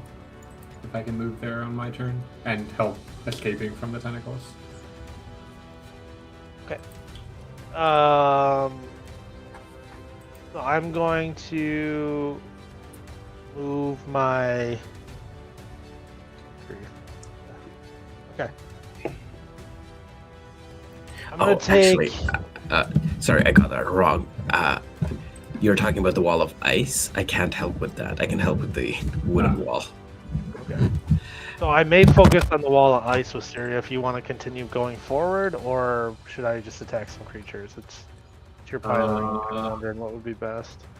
You have an 8 already. I can attack this wall and then stack another 8. Yeah. And one thing also, the wall has a AC of 10. So if you did want to hit something like, what, you should be able to get a 10 even on the third action. Oh, okay, that's good to know. Yeah. Okay. So you can probably throw a fireball at it. It has weakness to thunder. I'm gonna attack the appendage then. I'm going to do my 2-shot thing that I do, and I can't target it. But here's the first shot. Actually, I'm sorry. On this first shot, I'm gonna have my. How many of these do I have left? I'm gonna use Cave Were Venom on this first shot. Nice. Son of a gun. Oh, that's right. You target You know what? yourself. I don't know if it has a lower raise. Still pretty low. Why am I targeting myself? Can't figure out. Unfortunately, it'll still just miss. Can I use my hero point on that? Yeah. Alright. Alright, I need to like figure out how to untarget myself. Pressing the target button on the top left. If you like go like to the little target like icon on like the left hand side, it should like if you click on the thing, it should let you do it from there. Sometimes it gets locked in on stuff. I saw the dot appear, so it looks like you've done it. Yeah. Alright. Sorry. Okay. Oh no, I think that was Chris's. God. 33. That'll hit. Alright. So that's gonna be that. 29 damage plus the Wave Worm Venom to be 5d8. You see, the acid seems to have been resisted by it, but the fire from your bow hurt it quite a bit, even pushing it past the resistance from the acid, or the immunity to the acid. Sorry, the poison or is poison or acid? That was just the acid. Okay. Oh, nice! A crit failure on the poison, pushing it into stage 2. Give me 66, and it is feeble 2 for 1 round, and it has that. 66. Yeah.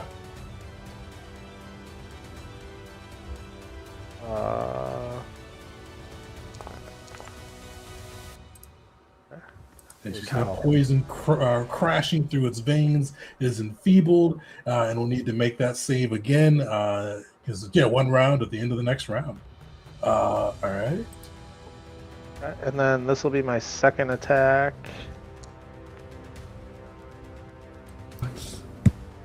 That'll hit. Okay, I'm just gonna turn my corrosive off. Is it immune to all my acid? It's immune to acid. I think I don't know if you can. Spirit, can you turn off the rune for it? I think you have to like take it out, doesn't it? Yeah. So unfortunately, you can't turn it off, but luckily it's not healed by it. Okay. And that was one. That was just one action. My third action, I'm gonna shoot my bow at the wall. This is my second action. All right. Classic. So unfortunately, the hard part of the wall, like an object, it doesn't give you the crit piece for it, but it still it hits. So here's just regular damage on that. Oh, did you trigger its fire weakness? Nice. Alright. Is the wall still up? The wall is. I should have wrote that. I really wish like they give you a little wall of ice icon for it, so I have to look back for it. But it Said it has was, I think AC it's at of 40 HP, I thought. 40 HP, hardness of 10, so it is still up. But Fire weakness 15. Can I shoot it again? Nice. So hold on, let me do that math. So that is 15 plus your 27, but minus the 10 from the hardness. So that is 32. So it is still up. We can shoot it again if you'd like to. There's no additional, like, this is my max MAP. Yeah, you can't go above 10 on that side for the max penalty. So as long as you don't roll 1, you're good. Sweet. All right. And that should break that wall. Well, it breaks a 10-foot by 10-foot section. Perfect. So let me pull that through. How does it look as you crack through a section of it? It's like a fury of arrows. Like you see him like he takes his first shot and it's really well aimed and it hits the vestige like right square where it needed to. The second shot also hits and you just see him like then he just turns his attention again, like very stoic, very focused, and he shoots like 2 arrows directly into the wall, and you'll see like a 10-foot thing kind of explode, and he'll just kind of turn and nod to Wisteria. Sweet. So you see a chunk of the wall break through, and Beshnik is up.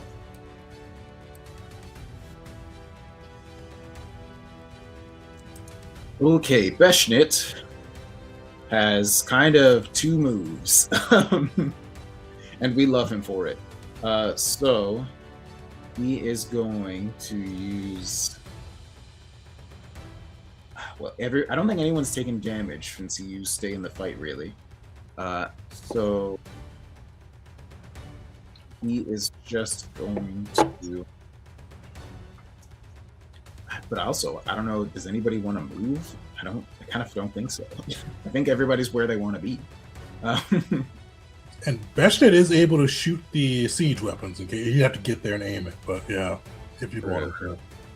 I suppose that's what Beshnet should do. So he's gonna start. He's gonna. It's 2 actions to aim, and so just factor that in case. Yeah, he's gonna use first action to move, and then his other 2 actions to aim the cannon at the giant beast. And I think that's Beshnit's turn. All right, Wisteria, you are up. I don't know why. All right. So first action will be to try to escape the grab of the thing. And I believe Belric and Callie both prepared. Or Callie. Oh, all right. Belric took 4 shots. All right. So Callie, you want to give me your 8 check first to see if I get a bonus? Nice. Take a +2. Alright. Tegan, if the DC was 15, that would be +3. If the ADC is 15. Yeah, so on that side, the ADC is still 15. On that side, oh, because it's Master in Athletics, right? Yeah. All right, +3. Alright. Wait. Oh, it 3. There we go. Oof. Do I know what the DC is? The DC is 35. Alright, I'm going to use a hero point. My last hero point. Oof. Yeah, you're trying to kind of wrestle it free from this creature. You try to sail it through, but it just has it wrapped in its tentacles, just holding you in place, trying to drag you to the depths. And if I try again, it would have a map on it? It would have a map on that one. Yeah, that's going to be pretty tough.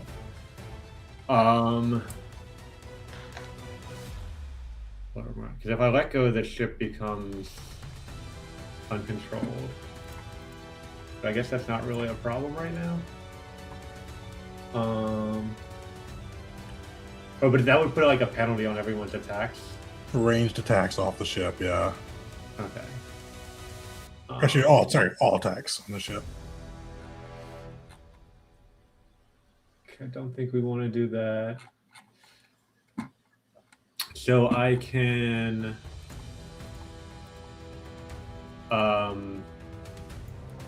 let's try to do some more recall knowledge, just get some more information, do some actions. So I mean, because that kind of gives me free actions, I'm gonna make the vestige my person of interest. Alright. And then free action, I mean, I gotta do a free action divide the stars. I'm not that I'm gonna attack it this round, so I'm not gonna bother rolling for that. And then free action recall knowledge on on the vestige, which I have done one already, so it's a slightly harder DC. Or no, I failed it before, so I can't do this. Yeah, you can't do it on the vestige. You can do it on the appendage if you'd like to. Yeah, I'll do it on the appendage to no lowest saving throw. Okay. So it rolled for Beshnet. But let me look at your modifiers. What's your religion or nature, whatever higher? Whatever's higher. Religion's higher, plus 20. It's 20. Unfortunately, that will fail. Okay. Then my third action will be a recall knowledge on the tsunami elemental. Weakest saving throw.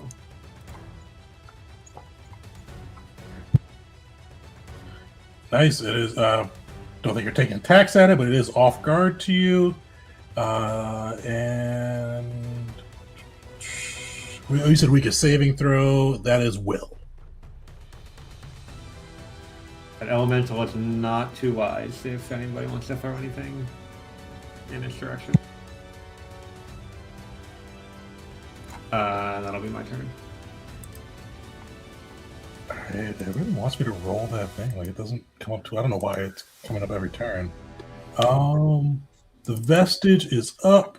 It is going to use, like, you see its tentacles flexing around the balancing act. You start to hear boards creak and crack. It is going to try to crack the hole.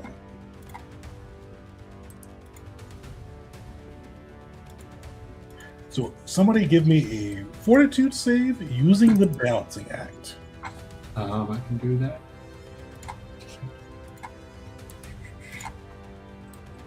Icons in the bottom right. Damn! All right. That is really, really Can I bad. use Balancing- a hero balancing- token? Yeah, save the anybody, balancing if it's been a act? ship roll, anybody could use that hero token for with it be directly by the ship and not any of you guys. So All right. Yeah, I can't. There's no, because it's not my character. I can't do it on the thing. But just go ahead and click the button again. oh, and you guys all have ownership of the token. So if you just click on the token and then click on the save, it should roll it for you.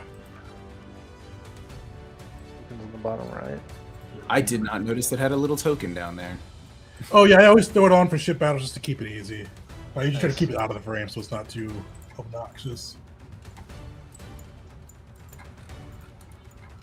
All right. And it was athletics, yes? Fortitude. Fortitude, my bad.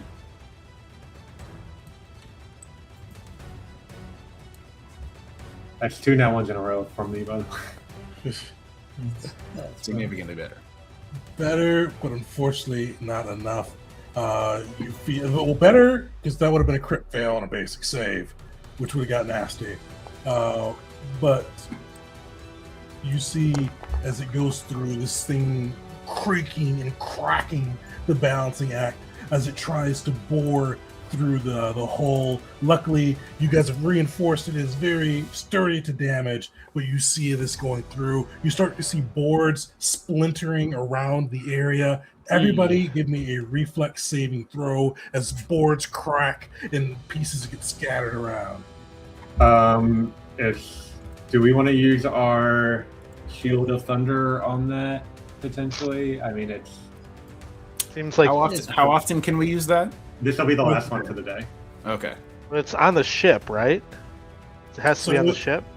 Either the ship No. or an individual. So you guys could do it to block the ship's damage or to block one of yours damages. I think we use this for the ship because it's really important the ship does not go down. Yeah. Yeah. I would Also- agree. Good call. This thing says if it does damage to the ship, and I think this cancels the damage to the ship, doesn't it? Oh yeah, so yes, this would actually save you guys from that damage as well. Yeah. Shield of Thunder, there it is. Perfect. You see the cracking beginning, but you almost hear this thunderous boom burst out, loosening this creature's grip slightly and stopping it from being able to fully crack the hole. It is going to.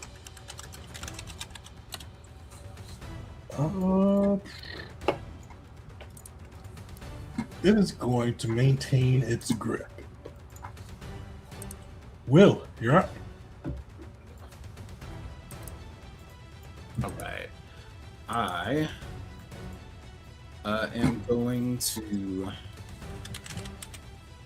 take out some more of the wall, the ice wall, I think.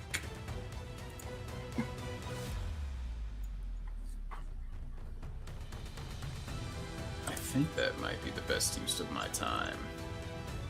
Or do you think... hold on. Do y'all think I should let Ostin take care of it with his fireballs? If you have a lower than max rank slot for it, go for it. Yeah, I have 2 of those left. I think... Yeah.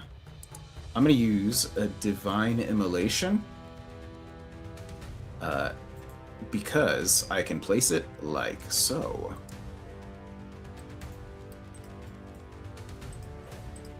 Nice. All right. Give me some damage.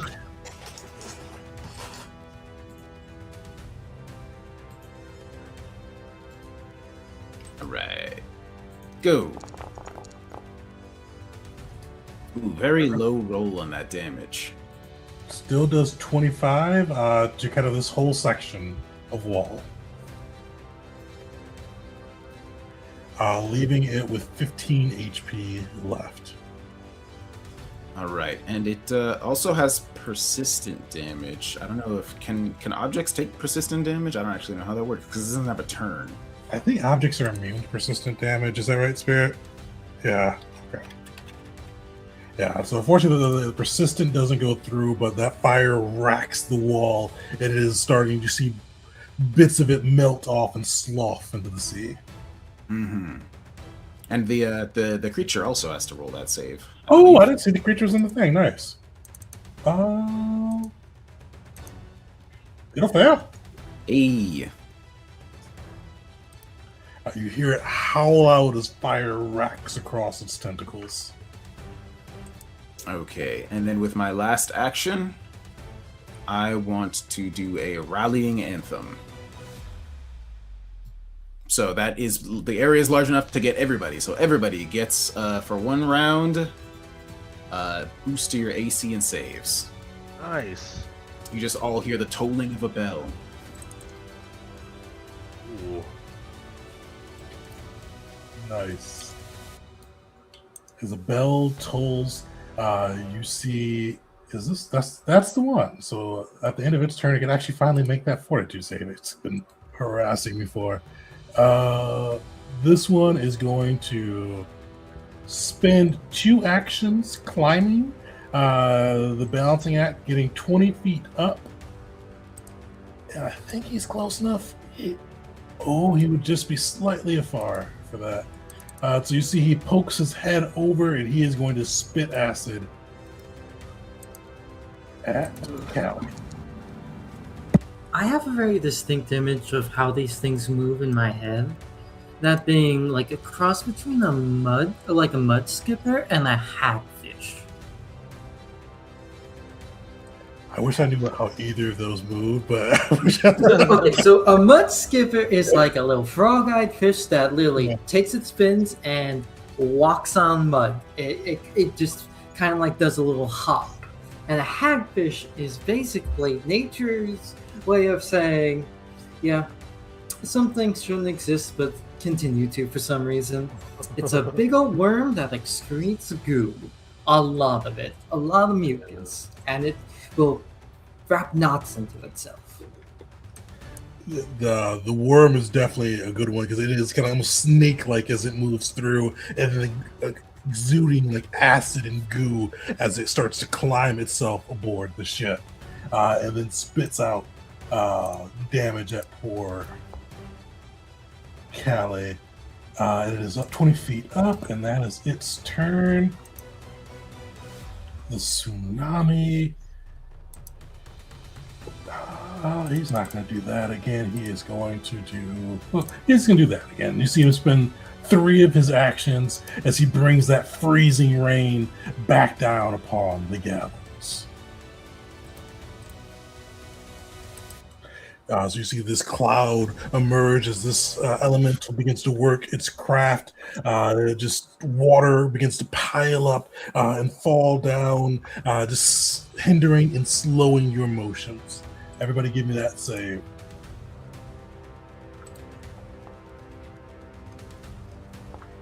Nice. Belric will crit succeed, will succeed, Callie will fail. Nice. Belric, Crash, and Wisteria, you guys were prepared for this, easily moving out of the way. Callie, you are slowed 1 and take this damage, and then Will, you take half of that damage as these freezing bolts of water come crashing down.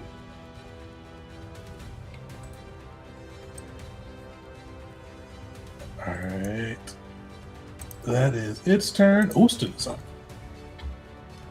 All right, Ostin is going to follow Will's example, I think, and shoot a fireball at both the creature and the wall. All right. Right here. Sweet. I should likely bring down that section of the wall.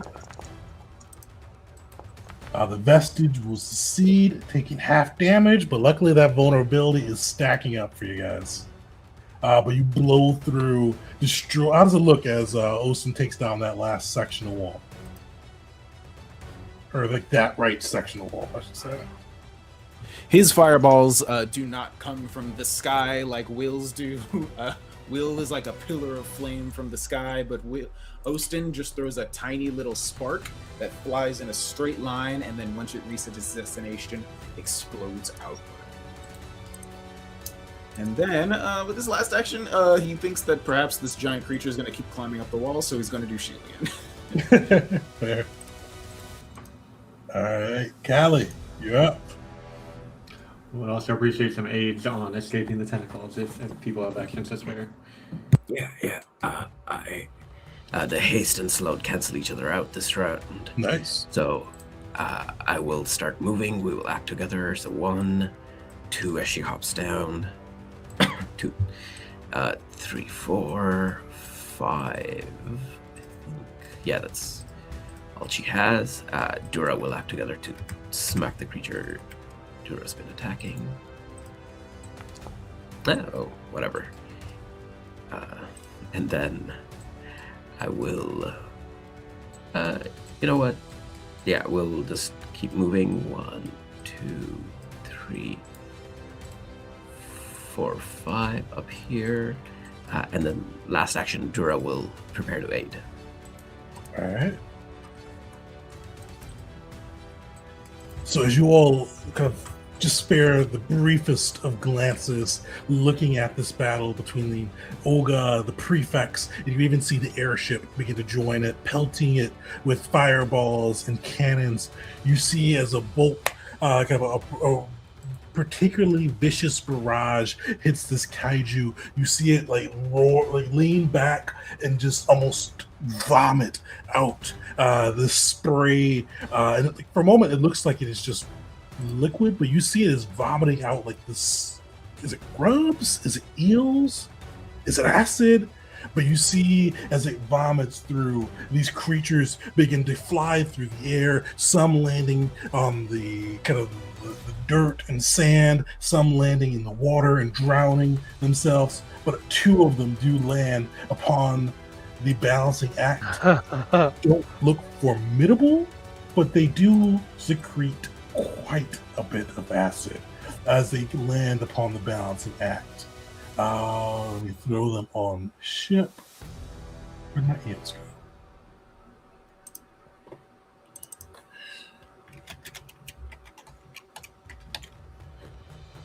There we go. Why is it not going on the balancing act? There. So you see 1 go in the 4 and 1 near the center of the ship as these creatures land in, secreting acid as they kind of start to burn upon the ship. Let me get them into initiative.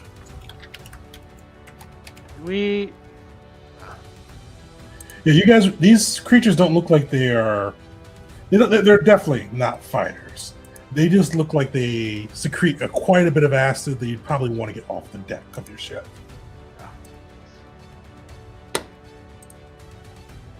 It is last. All right. The other appendage of Gronjin is up. It is going to spend 2 actions to get itself upon the ship, being partway up already.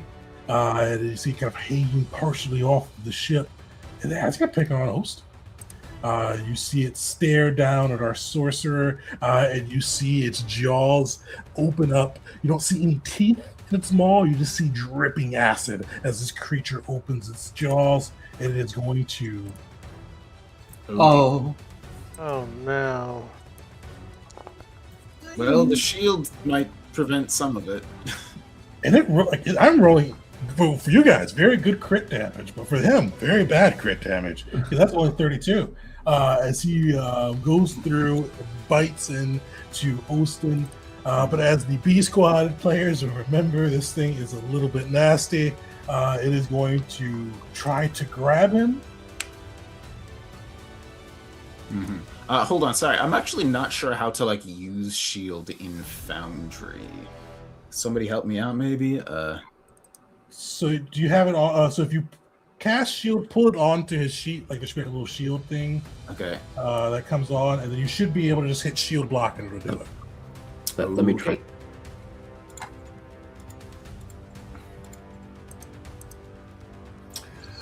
I also don't think Ocean got healed up at all since the last combat. Did anybody have a treat wounds to spare for him? Because if not, Wisteria probably would have given a potion or something. You guys did mention that at the start of combat, so if anybody did have a treat wounds to spare, we can get that in. Belric, you're the one. All right, Bell, give us a treat wounds for him. What level would you have done that at? You had time, so you could probably do a master or whatever. Actually, whatever level you think of that, you'd have time to get one in.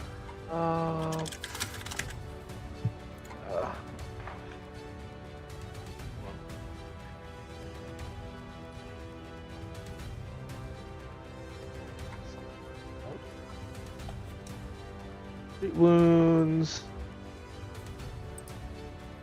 Yeah. Do expert.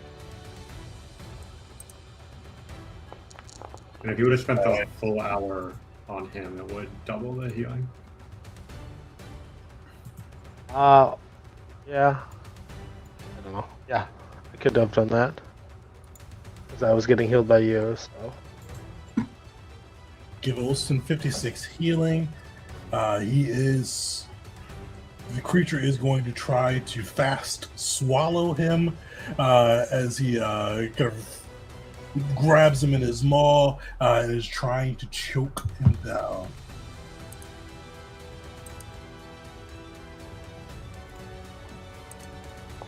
Hey, he'll fail. So you see, he tries to swallow down Ostin, but the sorcerer proves too nimble. I can't remember if they succeed on this. Is he still grabbed? Let's see what's here.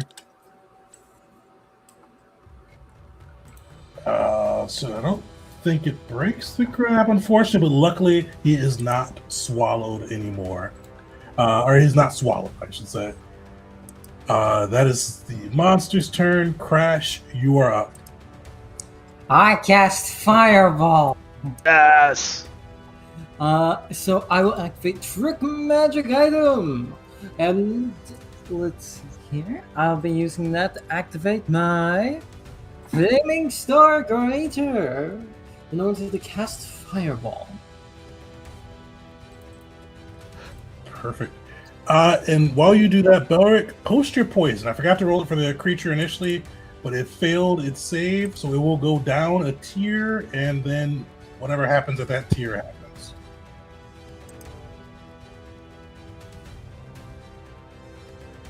So what would be the item DC for Flaming Star Greater? For my Arcana check.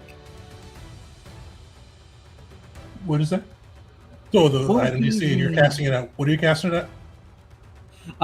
It's at its base. It is a 3rd level fireball. Who are you casting it at? Oh, sorry. The vestige. Message. Okay. And Dalek, that puts it at a stage 3. Give me 8d6. It's a spell heart. Spell heart doesn't require trick magic item, I think.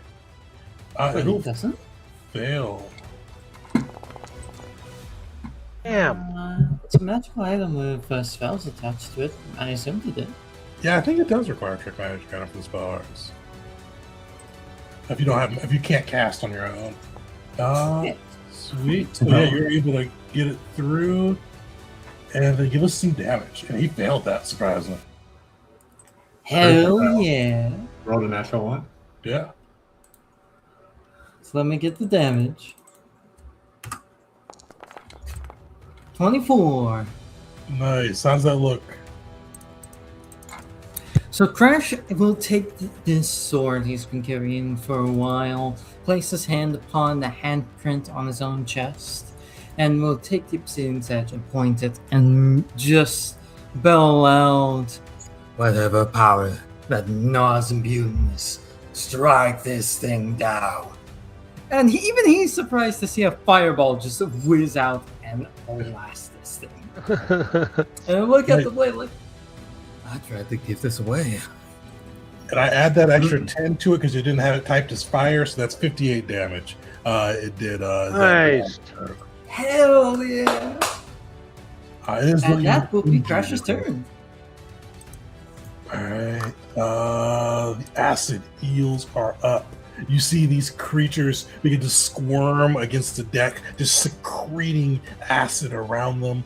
They are just starting to smell boards begin to be burned away by this acidic blast. It is going to do 66 to the balancing act. Oh my god.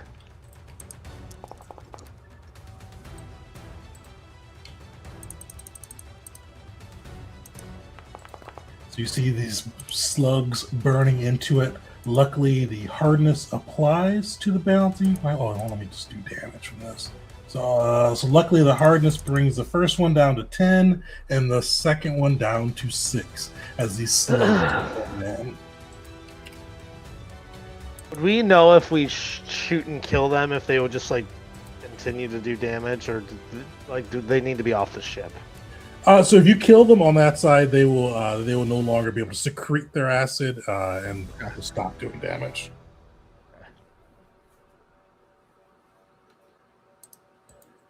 All right. Valor, you're up.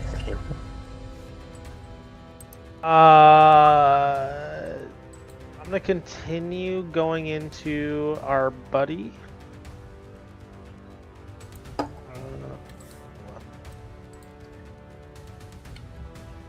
Okay. I'm gonna continue shooting at press T Syria and take 2 shots into this vestige. 1 miss, and it'll be my second shot. 3 misses. My second action. Do I have to be at any sort of distance to aid Wisteria? Oh no! So yeah, you can if you want to aid her to kind of break through these tentacles are kind of writhing or kind of gripping the ship, so you can kind of aid pretty much from anywhere on the ship. Okay. Wisteria, would it be beneficial for me to aid you this round? Yeah, definitely. Okay. So I'll use one action, just as like the scout to be like, yeah, like I'll be shouting commands like, "You've got more tentacles on the right, so steer further left." Would be like some of my commands as she starts steering her ship. And then for my third action, I'm gonna try and shoot one of these little fuckers. I'm gonna attack this guy, this little eel. Fucker. That'll hit.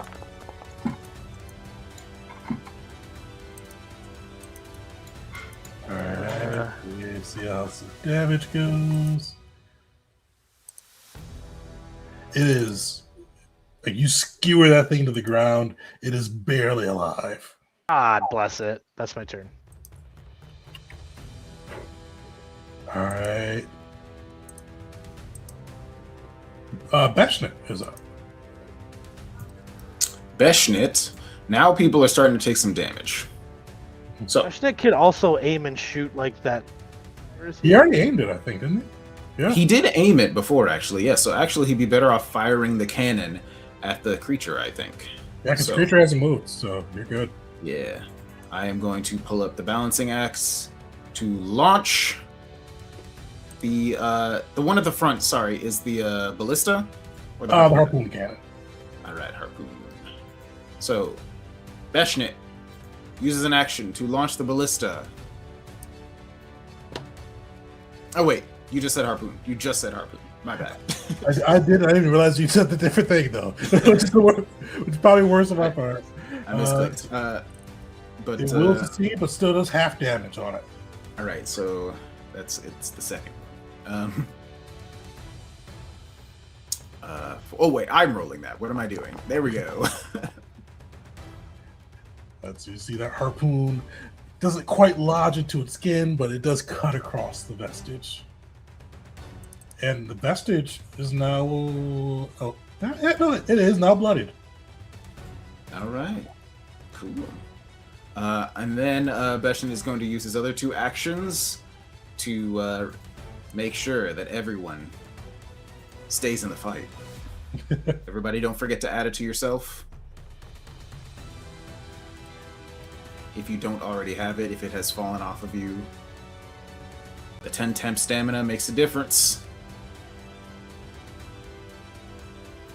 Alright, and that is all of Beshnit's actions. Osten should get that too. Yes. He is. Grab right now. All right, For sure. Daria. Oh, you are I up. also have to remember to give it to himself. Oh, sure. All right. Belric is aiding me. I don't think anyone else was able to on the escape attempt. So, wait.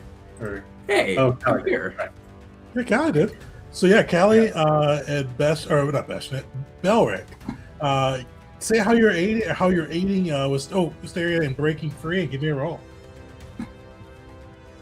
All right, I'll do athletics for myself. And since our player had to step away for a bit, we can say perception because he was like scouting. Nice. All right, Step plus back like 3 that. there. Yeah, and Belric, either give a perception roll or a survival roll, your choice there. All right.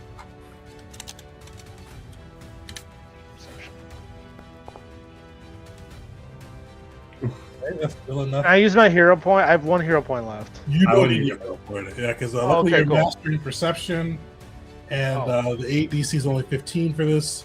So Okay, cool. you get to add a +6 to your roll, Wisteria. Hey. On dice. Better. Just enough.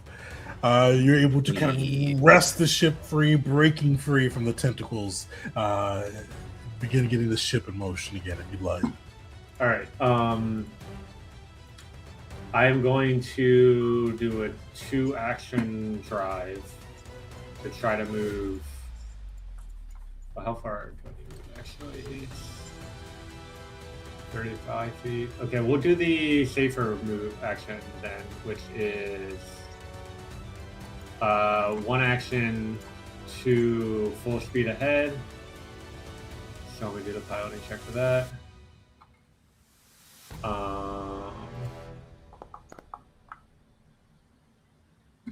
It's the 22. And then third action will be a drive. Should you make a check for even if it's an action, right?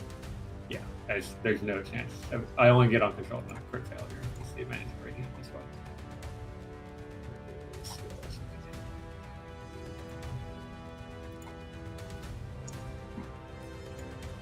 All right, so that'll move us 35 feet forward, which I think is just enough to get to land. That's in the right spot.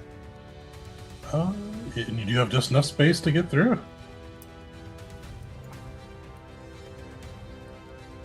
Nice. So at this point, I can like let go of the controls of the ship without it being uncontrolled Definitely. for future turns. Okay, good to know.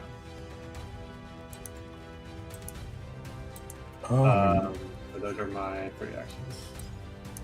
Sweet. And my foundry is frozen on me, so give me a second to move the players once. I think I may have to reload. There we go.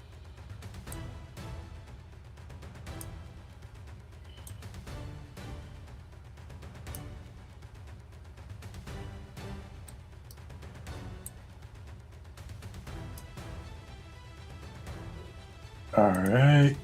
The vestige is up.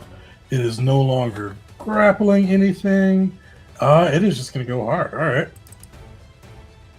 So you see its thrashing tentacles begin to extend. It just begin whipping around the arena. It is going to attack Dura, Will, Wisteria, and who is within? Alric is just outside. Fortunately, Ost. So we'll do Ostin first. You see these tentacles thrashing through.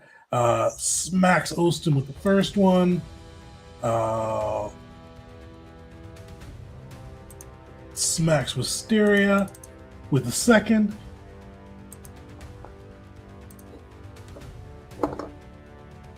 Oh, this is Nimble dodge on this one. What's that? Nimble dodge, Nice. which pumps my AC up to 34, but that's not enough. So I still get him. Dura for the second or third one, and then Will for the last one.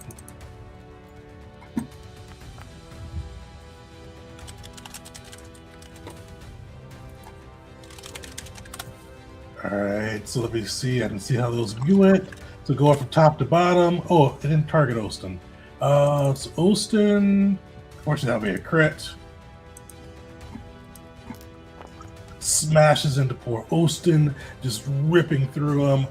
The second one against Wisteria will still just be a hit. Dura. Oh, Dura will miss. Nice. Then the last one. Wait.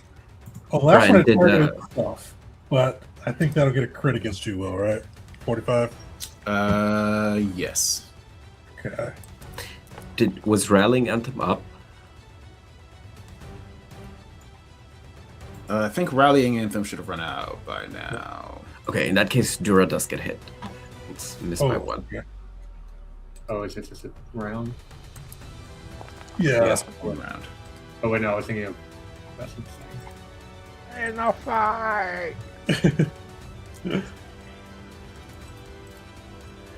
So you see these just tentacles rashing through, just bashing and bashing and bashing and bashing. It's got one action left. No reason for it to grab the ship anymore. It is going to try to grab a person. So it has done its tentacle thrash as well. So its grab gets a boost of a +4 circumstance bonus as it tries to grab you up. It's going to try to grab Will, but luckily Nice. Will fail on that side due to the nat 1 as it tries to go through and grapple you up. All right, that is its turn. Will, you are up. Ow. It beat your DC with a natural 1, but then that bumped the success down to a failure. Wow. That's a problem. That's good because I have even with my stay in the fight bonus, I have 6 hit points left. So let's first do a little bit of healing on myself. Unfortunately, I have to conserve some of my higher rank spells, so I just am gonna do a 3rd rank 2-action heal on myself.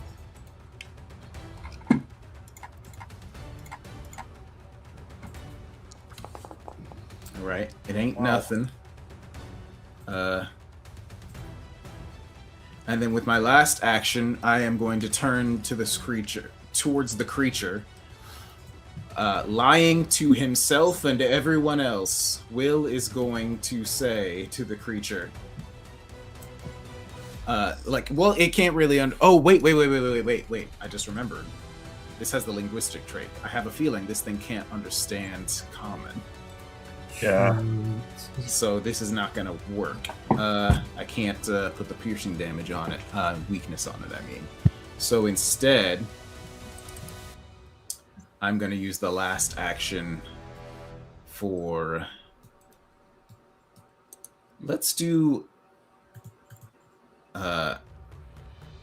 Quickened Cast, which I have somehow managed to save all the way up until now.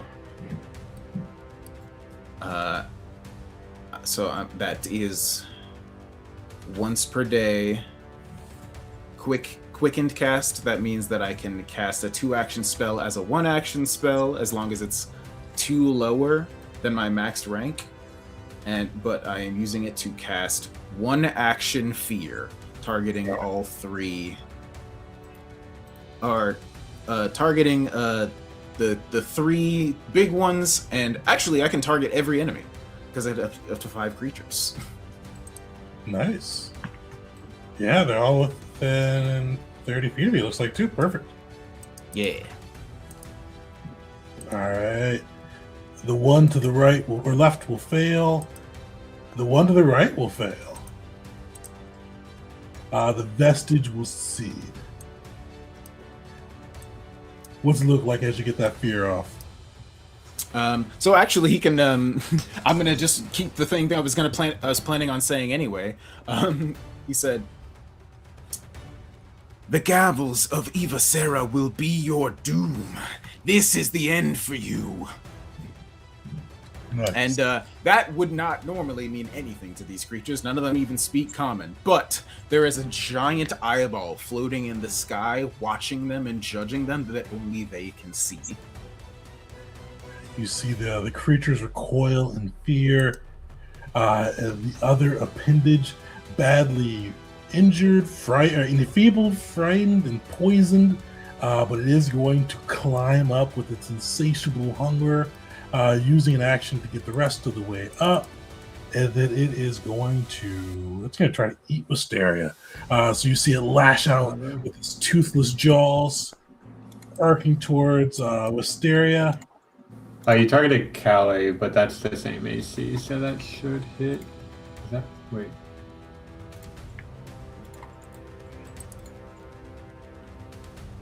Okay. Yeah, so that still hits me. It is going to try to grab you up.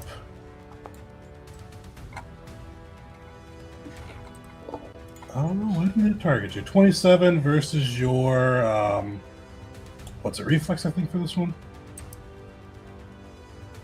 Reflex DC Yep. would be 34, so that. Sweet. Yeah, you see it try to grab you, but luckily, between the enfeebled and frightened, it is not at its most strong, but burns into you with the acid, and then it is going to. So you're gonna take another bite, but it will miss as it tries to bring you in. You see, just with the fear and the enfeebled, is completely slowing this creature down. And that is 3 actions. This guy is going to use 1 action. Oops. Because I gotta measure this out, actually. He's going to use 1 action to move up.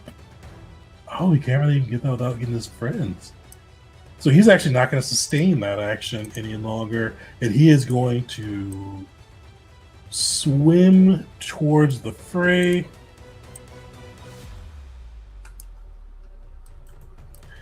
And is going to... He's used all of his... Oh, no, he's got a cool spell. He is going to use Grasp of the Deep at the 6th level, which could target 5 creatures within 60 feet, which I think is everybody. It is. So he is going to target the core gavels. So everybody give me a saving throw, DC 30 for Will.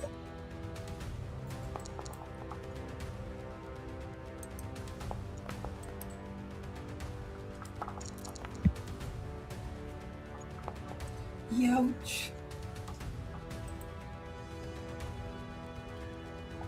All right, Dura will crit fail. Unfortunately, Belric and Wisteria will succeed. Callie will, unfortunately, crit fail. Will fail. So you guys see like this appendage reach out from the water, just this watery appendage come through, grasp each of you. For those who have failed, you are grabbed, plus take the damage. For those of you who succeed, you just take 11 damage as this watery hands come up and grips Will and Callie. That's its turn. Ostin is up.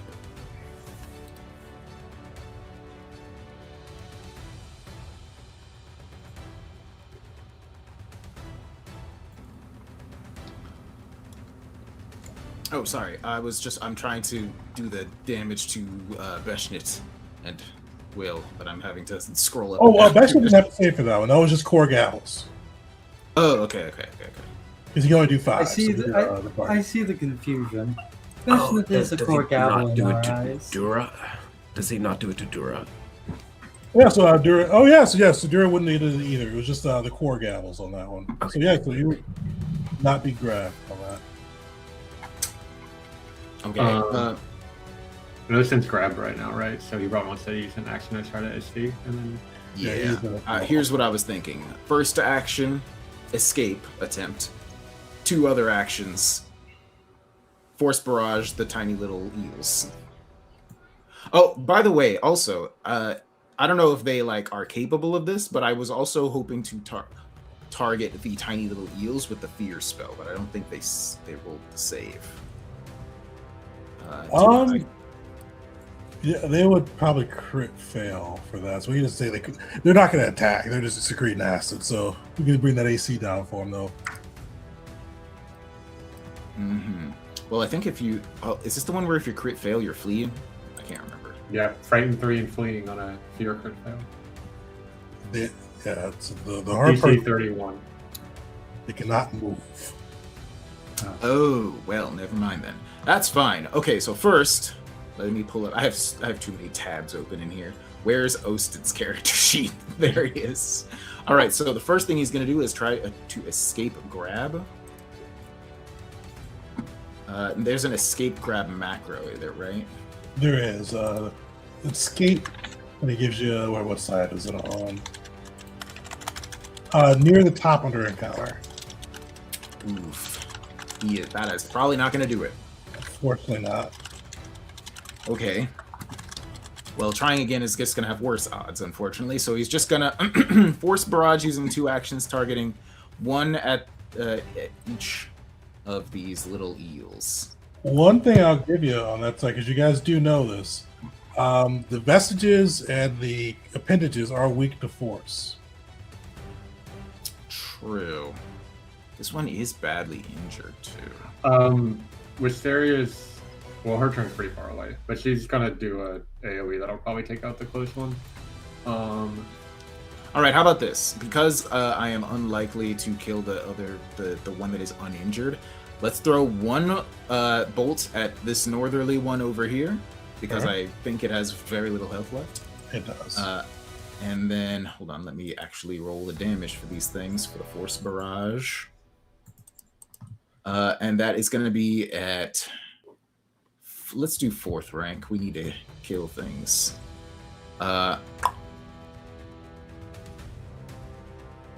So... Four barrages. Four total things. And then I think the first one will have a bonus from being a sorcerer. So just to make absolutely certain this thing dies, the first one is going up against... That is going towards this creature up here. Nice. Perfect. and the bonus damage from sorcerer is added to every first shard on a different creature.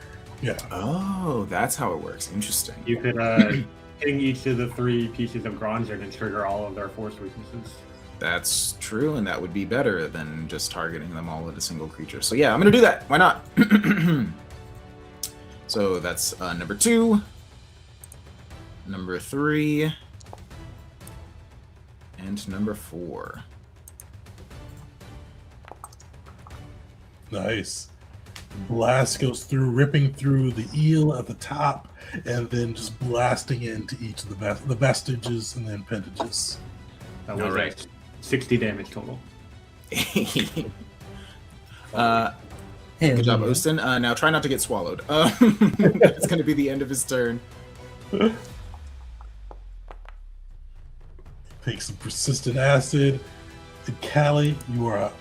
All right. The first one is the one that counts, right? So the persistent is Yeah, gone. and it always applies the first one too, so you're good. You don't have to worry about it.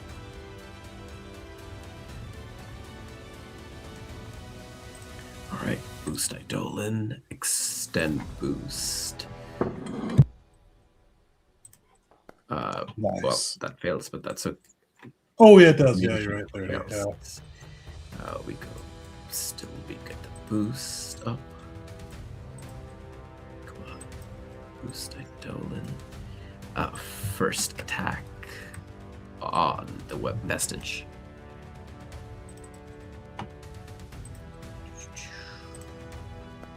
Yeah, I'll use my last hero point on this one. Go point it up. Nice. All right. Yeah, it's looking hurt. Okay. Second attack on this one. 15-foot range.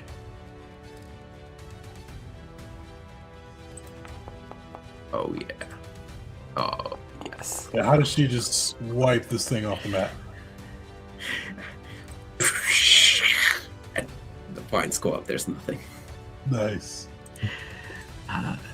So 1, 2. Oh god, I have too many actions remaining. Oh,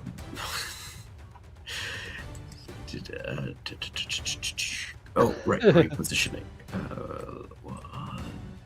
So hasted action to move here, and Callie will call out, "If you can get away, because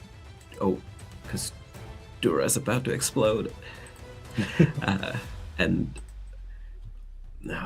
so all of that, and then I still have one more action remaining, I believe. Correct me if I'm wrong with haste. So I will. Callie will jump down here. Actually, how much of a fall is it? 25 feet. Okay, never mind. She'll jump into the water.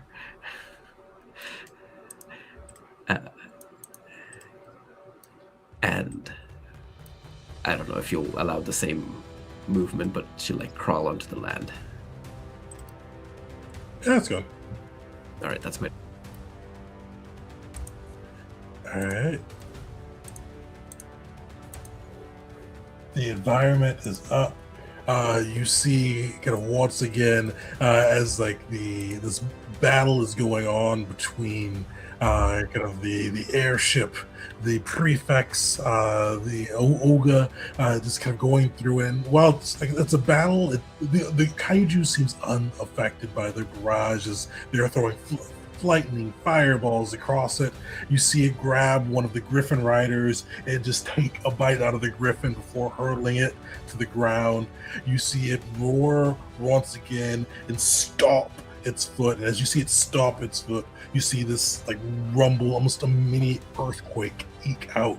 You see the ship begin to rumble, but luckily with you guys upon the land, it does not cause waves or things to buffet you, as you guys are kind of a little buffeted back and forth, but with the ship docked firmly on the sand, you don't have to roll anything or worry about getting toppled off of the ship Nice. as this earthquake goes up.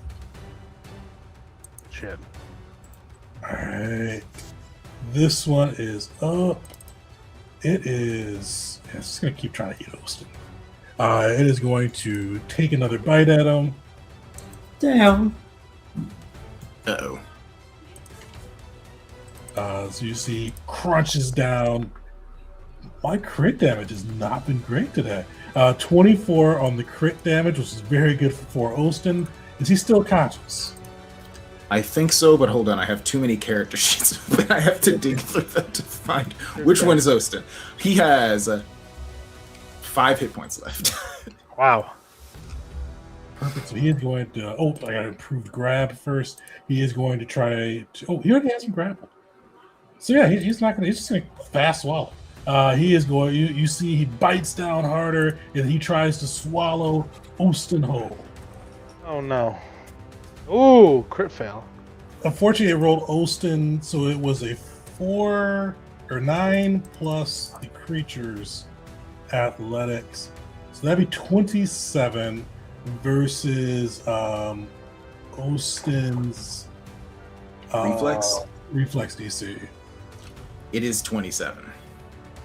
Okay, so you see he hauls back and swallows Austin into his maw, and you see him like almost do this contented, happy dance as he has that. Finally, has gotten his meal. He's got 2 actions left. He is going to whip a tail out at Hysteria. So you see him bash into Hysteria, tail flicking out, and he is going to try. Actually, he doesn't that. So he is just going to move and get into a slightly better position, and that is his turn. Crash, you are up. Alrighty then. We are going to first have Crash stride to about right here.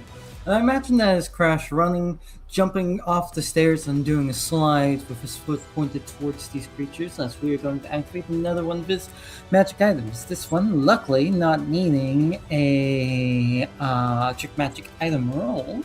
The Sweet. Blast Foot Greater. And we're gonna drop a 30-foot cone. How do I rotate the cones again? I think you have to place it now, and then you can use the thingy to rotate it. There you go. It's not letting me rotate.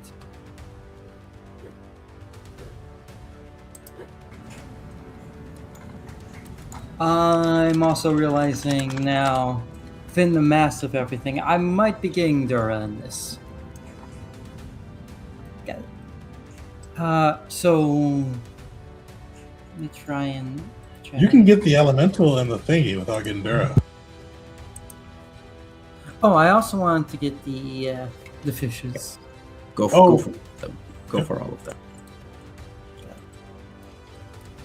Trying to. Here we go. Well, let me move. I can move it, but I cannot rotate it. If you hit like control before you post it and use your mouse wheel, you can rotate it. I'm gonna set these accidental ones off to the side. There we go.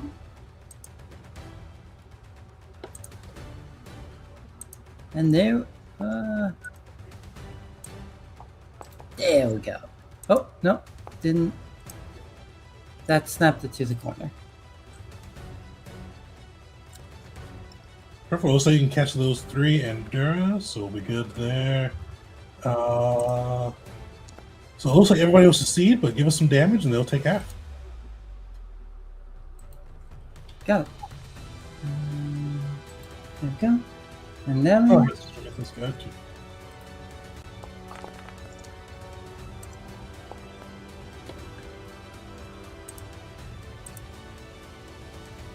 Does that get a Wisteria as well? Oh shoot, does it? Looks like it. Oh shit! My apologies. I did not think it would get you. No problem. You just But if easily you just walk rotated away. it a little bit, you could probably. Oh, never mind. All right. That blast through. You see the creatures are ready for it, but that force damage just cuts into them. You see the two of them, the vestige, one of the appendages, looks to be near death. Yeah, and that will be Crash's turn. Just running in, jumping off the stairs, sliding down, and as he has his foot pointed towards them, unleashing arcane fire, and unfortunately catching some allies. Apologies again. You see the That'll be remaining Crash's acid. turn. Oh, the remaining. I think they're both dead. Yeah, they're both dead. Sweet. Good. So the acid eels are gone. Alright, you are up. Belric is up, and Belric is going to continue shooting at the big thing.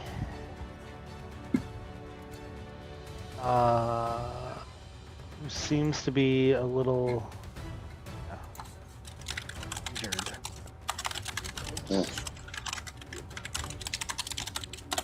Why is this not targeting? Okay, and then here will be my second shot.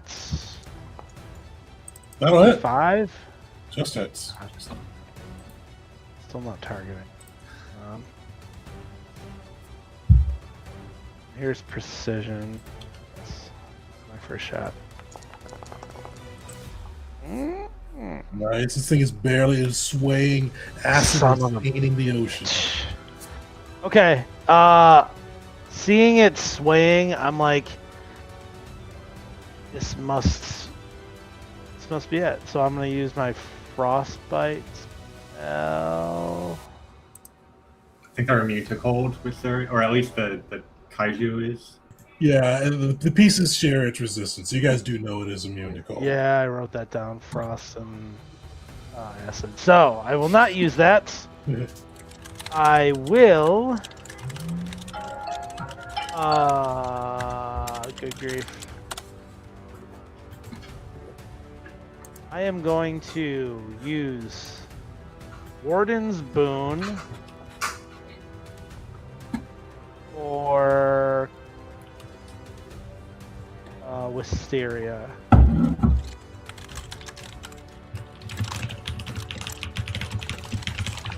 So Wisteria, I have the vestige and the elemental targeted. That's my 100 shot. Got it. And then I'm going to do. I don't have single actions, guys. Don't you have guidance? Guidance, my friend. Who should I use? Who wants guidance? Wisteria or Crash, probably. And I'll use guidance on Crash. So I'll point out. I'll say to Wisteria. Wait. You should probably do Wisteria because Crash already has heroism. Okay. Okay. So guidance and Warden's Boon to Wisteria. So thank you for navigating the ship. You got us to shore. Now it's your turn to do damage. This guy is, and I'll say like the vestige is near death, and the elemental is weak when you shoot him near his chest, and that'll be it.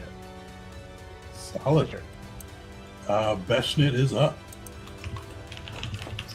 We'll even follow on our discussion about the stuff in the chat. Yes. I was about to type. I have a feeling we won't have access to the ship when we go ashore and start doing other nonsense. Yeah.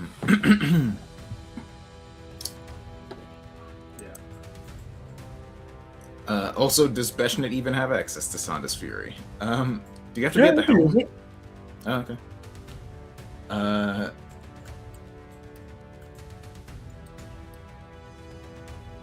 But yeah, I have a feeling that later we're not gonna like have access to the ship's assistance whenever we're doing whatever we need to do on land. So I feel like now's the time.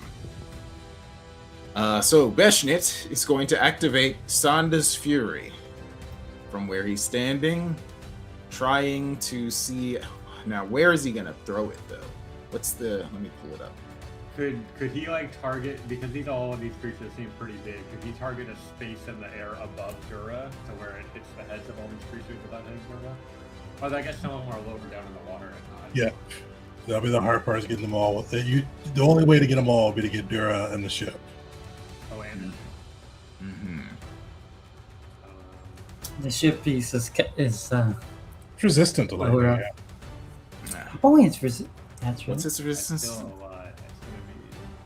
Because it gets resistance and hardness. If you want to play it safe and just target elemental and vestige, we can take out the smaller ones more easily. That's true. I think that might be the best bet. It And would your average. core goal for this is to just reach shore and kill the vestige. So once you guys do that piece, the only thing I will say is Ostin is swallowed. We will play through until Ostin isn't swallowed or is dead. So, but once you get once Ostin is no longer swallowed and the vestige is dead, you guys will have won this piece. Mm-hmm. But I'm feeling, if you feel like Dura can survive getting hit by the Sonus Fury, I feel like the ship can survive because it has so much It'll resistance. survive, it'll become broken. Oh, it will? Okay. It pretty likely ran averages on the damage. Because it averages 65 lightning damage and then there would be 30 resistance, which would bring it under its broken threshold if we rolled exactly average. It might not, or it might roll above. Well, we don't want to bank on rolling low. Yeah. Especially because we don't want to be rolling low against the enemies. So let's just do it against the two creatures in the water. All right. Very good. The nice thing is, unless this creature, the vestige, crit saves, it will die. It'll fail. The tsunami as well. How does it look as Sanda's Fury? This divine bolt of lightning kills it. It's Beshnit activating it, so Yes. Beshnit, you know, I don't think we ever fully discussed how it is activated on the ship. So I imagine there's just like a big red button that is like placed in various places around the ship that anybody can press. It's kind of more of like a wisteria action. It's kind of more kind of like a reaching out like with your mind and heart towards it versus like a button. But well, Beshnit still smacks the cannon as hard as he can as he activates Sanda's Fury, and the lightning crashes down on both of these creatures. so the vestige, you see that lightning crash through it, burning across this mass of tentacles and limbs, and you see it begin to sink with the remnants of its body into the ocean. This bits of acid kind of bubbling up to the top as its body falls to the depths. Bashan has one action left. Beshan has one action left, which he will use to. This thing is only for him, doesn't help anybody else. So instead, he is just going to do nothing. I can't think. He would have to use an action to pull out his weapon. They would take too long. So I don't think there's anything he can really do with a single action, unfortunately. All right. Wisteria, you're up. Quick question on Swallowed. It says if the monster takes piercing or slashing damage it describes how a monster inside can attack, and then if the monster takes piercing or slashing damage equal to or exceeding the rupture value from a single attack, the swallowed creature cuts itself free. It doesn't say from an attack from the inside, but the part about cutting itself free kind of implies. Like, can I shoot it and deal enough piercing damage to get Ocean out? Or Yeah, we'll say that. Yeah. Alright. Cool. So, yeah. Not going to do my original plan, which was Psychic Scream and AoE mental damage and all these, because Ocean is in danger. So I'm going to... my person of interest is dead. Well, maybe I can still do a Psychic Scream. We'll do a Devise a Stratagem as an action on this worm. 12 is probably enough to get a hit. And then I'll do a recall knowledge on it to know. I think we already got the lowest saving throw of the other one, so I'm assuming this one's the same. Looking for any weaknesses. Well, no, we know weaknesses. Reactions. It is off guard to you. It has the fast swallow action to let it quickly swallow a creature in its grips. Okay, I find the off guard. It's the important part. So that was one action. Yeah, we want to get a lot of damage on a single attack. So I'm going to. Alright, it's off guard. Devise a stratagem. Precision damage from Belric. No, it's not on this one because that's not the 100 I'm going to use an action for Analyze Weakness. And then my. Oh, I didn't. No, I can't because I don't have my crossbow out. So I'm going to use. The first action was Devise a stratagem. Second action, draw a crossbow. Third action, withdraw with second hand to attack. So no Analyze Weakness. Right. I do get an off guard attack. You to hit and rupture at least a 22. Alright, so Devise Stratagem. Guidance for status bonus. Roll. Is that all right? Alright, hit. No Hunter's Edge, sneak attack, runes. 20 piercing damage. Oh. Dang, not quite enough. Oh, yeah. Yeah, you see, like, for a moment it coughs, but it keeps Ostin in its mitts. Dang, if I had that extra action for Analyze Weakness, it would have been enough. Did you add Belric's? Yeah, the eel's not his hunted prey. The hunted prey was Oh. vestige and the tsunami. Yeah, so you see he coughs for a moment, but is luckily able to keep Ostin within its mitts. Will, you are up.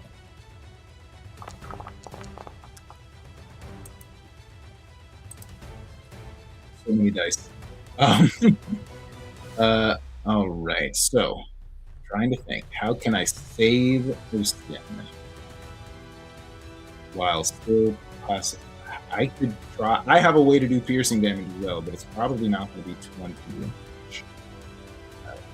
In fact, I've never cast this spell at this rank, so I don't even know how much damage. The creature does have 3d6 bleed Nice. from my bloody debilitation. Cool.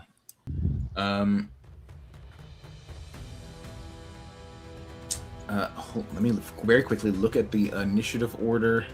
It's gonna get a turn. Sorry, when the swallow damage, does that happen at the start of Ostin's turn, or does that happen at the start of the creature's turn? Start of Ostin's turn. Okay. So in that case, I think I'm just going to have to try to believe in myself, I think. So for the first time in a long time, I'm going to cast Telekinetic Projectile, I think, on this creature. All right. Just making sure there's no other actions I should be doing first. I don't think so. Yeah, all right, here we go. Telekinetic Projectile, hoping that this thing doesn't have a crazy high AC. So let's target it.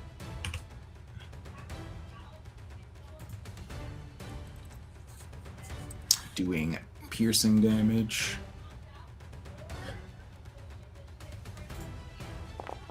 Oof, I missed. You know what? We're getting close to the end. I'm going to use my hero point on that because I rolled very low. There's a pretty decent chance I get a better roll. That's my last hero point. Nice. With a crit! Hey! Because of the frightened, I have a chance yeah. here. Yeah. So let's 22.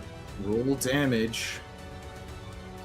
Do I not get Sorcerer's Potency on this? It started off deactivated by default. I guess it's from my staff, so that's probably why.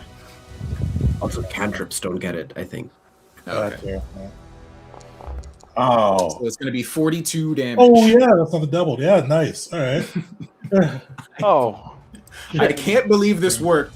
but I'm gonna grab some splinters of wood. They all align it towards the creature and just all sink into this creature's hide. Yeah, you see it just cough through, and just Ostin comes bursting out as those splinters rail through it. And you see he comes in. With that, Callie, Crash, is there anything that you guys definitely want to do to these creatures? Or Yes. okay,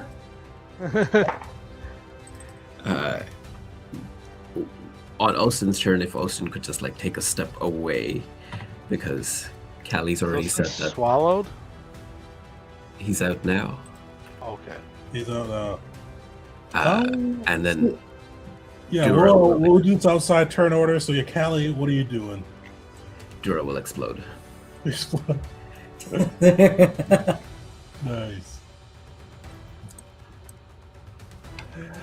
So you actually we'll just do this. So Dura explodes.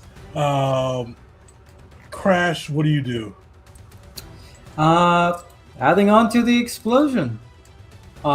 Taking some of that lightning from it and blasting it right back in. Perfect. Give me some damage.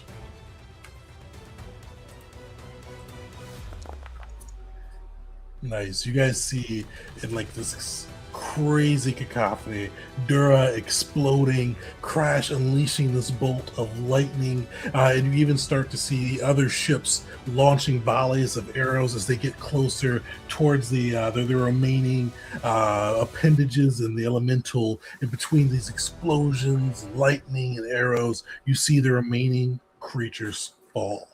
And you guys look up. Ahead of you, you see this ferocious battle being undertaken by the airship and those who oppose Gronjin, trying pretty much to distract and delay him. And you hear the Baron's voice, and you see him flying above on a griffin as he races towards you all. And you got to see him like kind of raise his spear up, and he goes, "The sages say we have to attack the camp. They believe the crystal is within. If we can take its heart, we can hopefully return it to its slumber." And you see him start to race off towards the camp. That is where we're going to end today's session. As we pick up next session, you guys will have, there'll be a piece that comes in, but you'll have 10 minutes to kind of do whatever you need to do within 10 minutes on that side before racing off towards the camp and likely dealing with the Gravid trio and Commander Drama. And that's what we'll pick up next session. And I think we're all good to play the 30th, right? Yes, indeed. Perfect.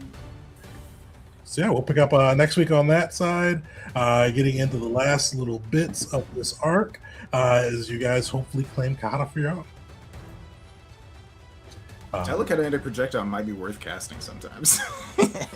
Yeah, I mean, it is. I mean, like, especially because you never really use your attack for much, so you always have full map. So, like, getting it in there. Yeah. Especially quicken spell, something telekinetic projectile for your rest of your stuff, like that. Good use there.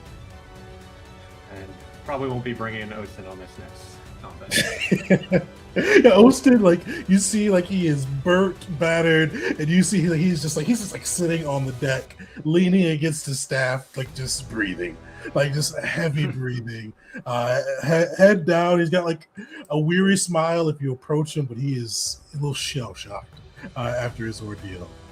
You did great, Ostin. Get down below deck for a moment. You see he nods, and you see Bashnik come up and go, hey, come on, and help him go beneath the decks.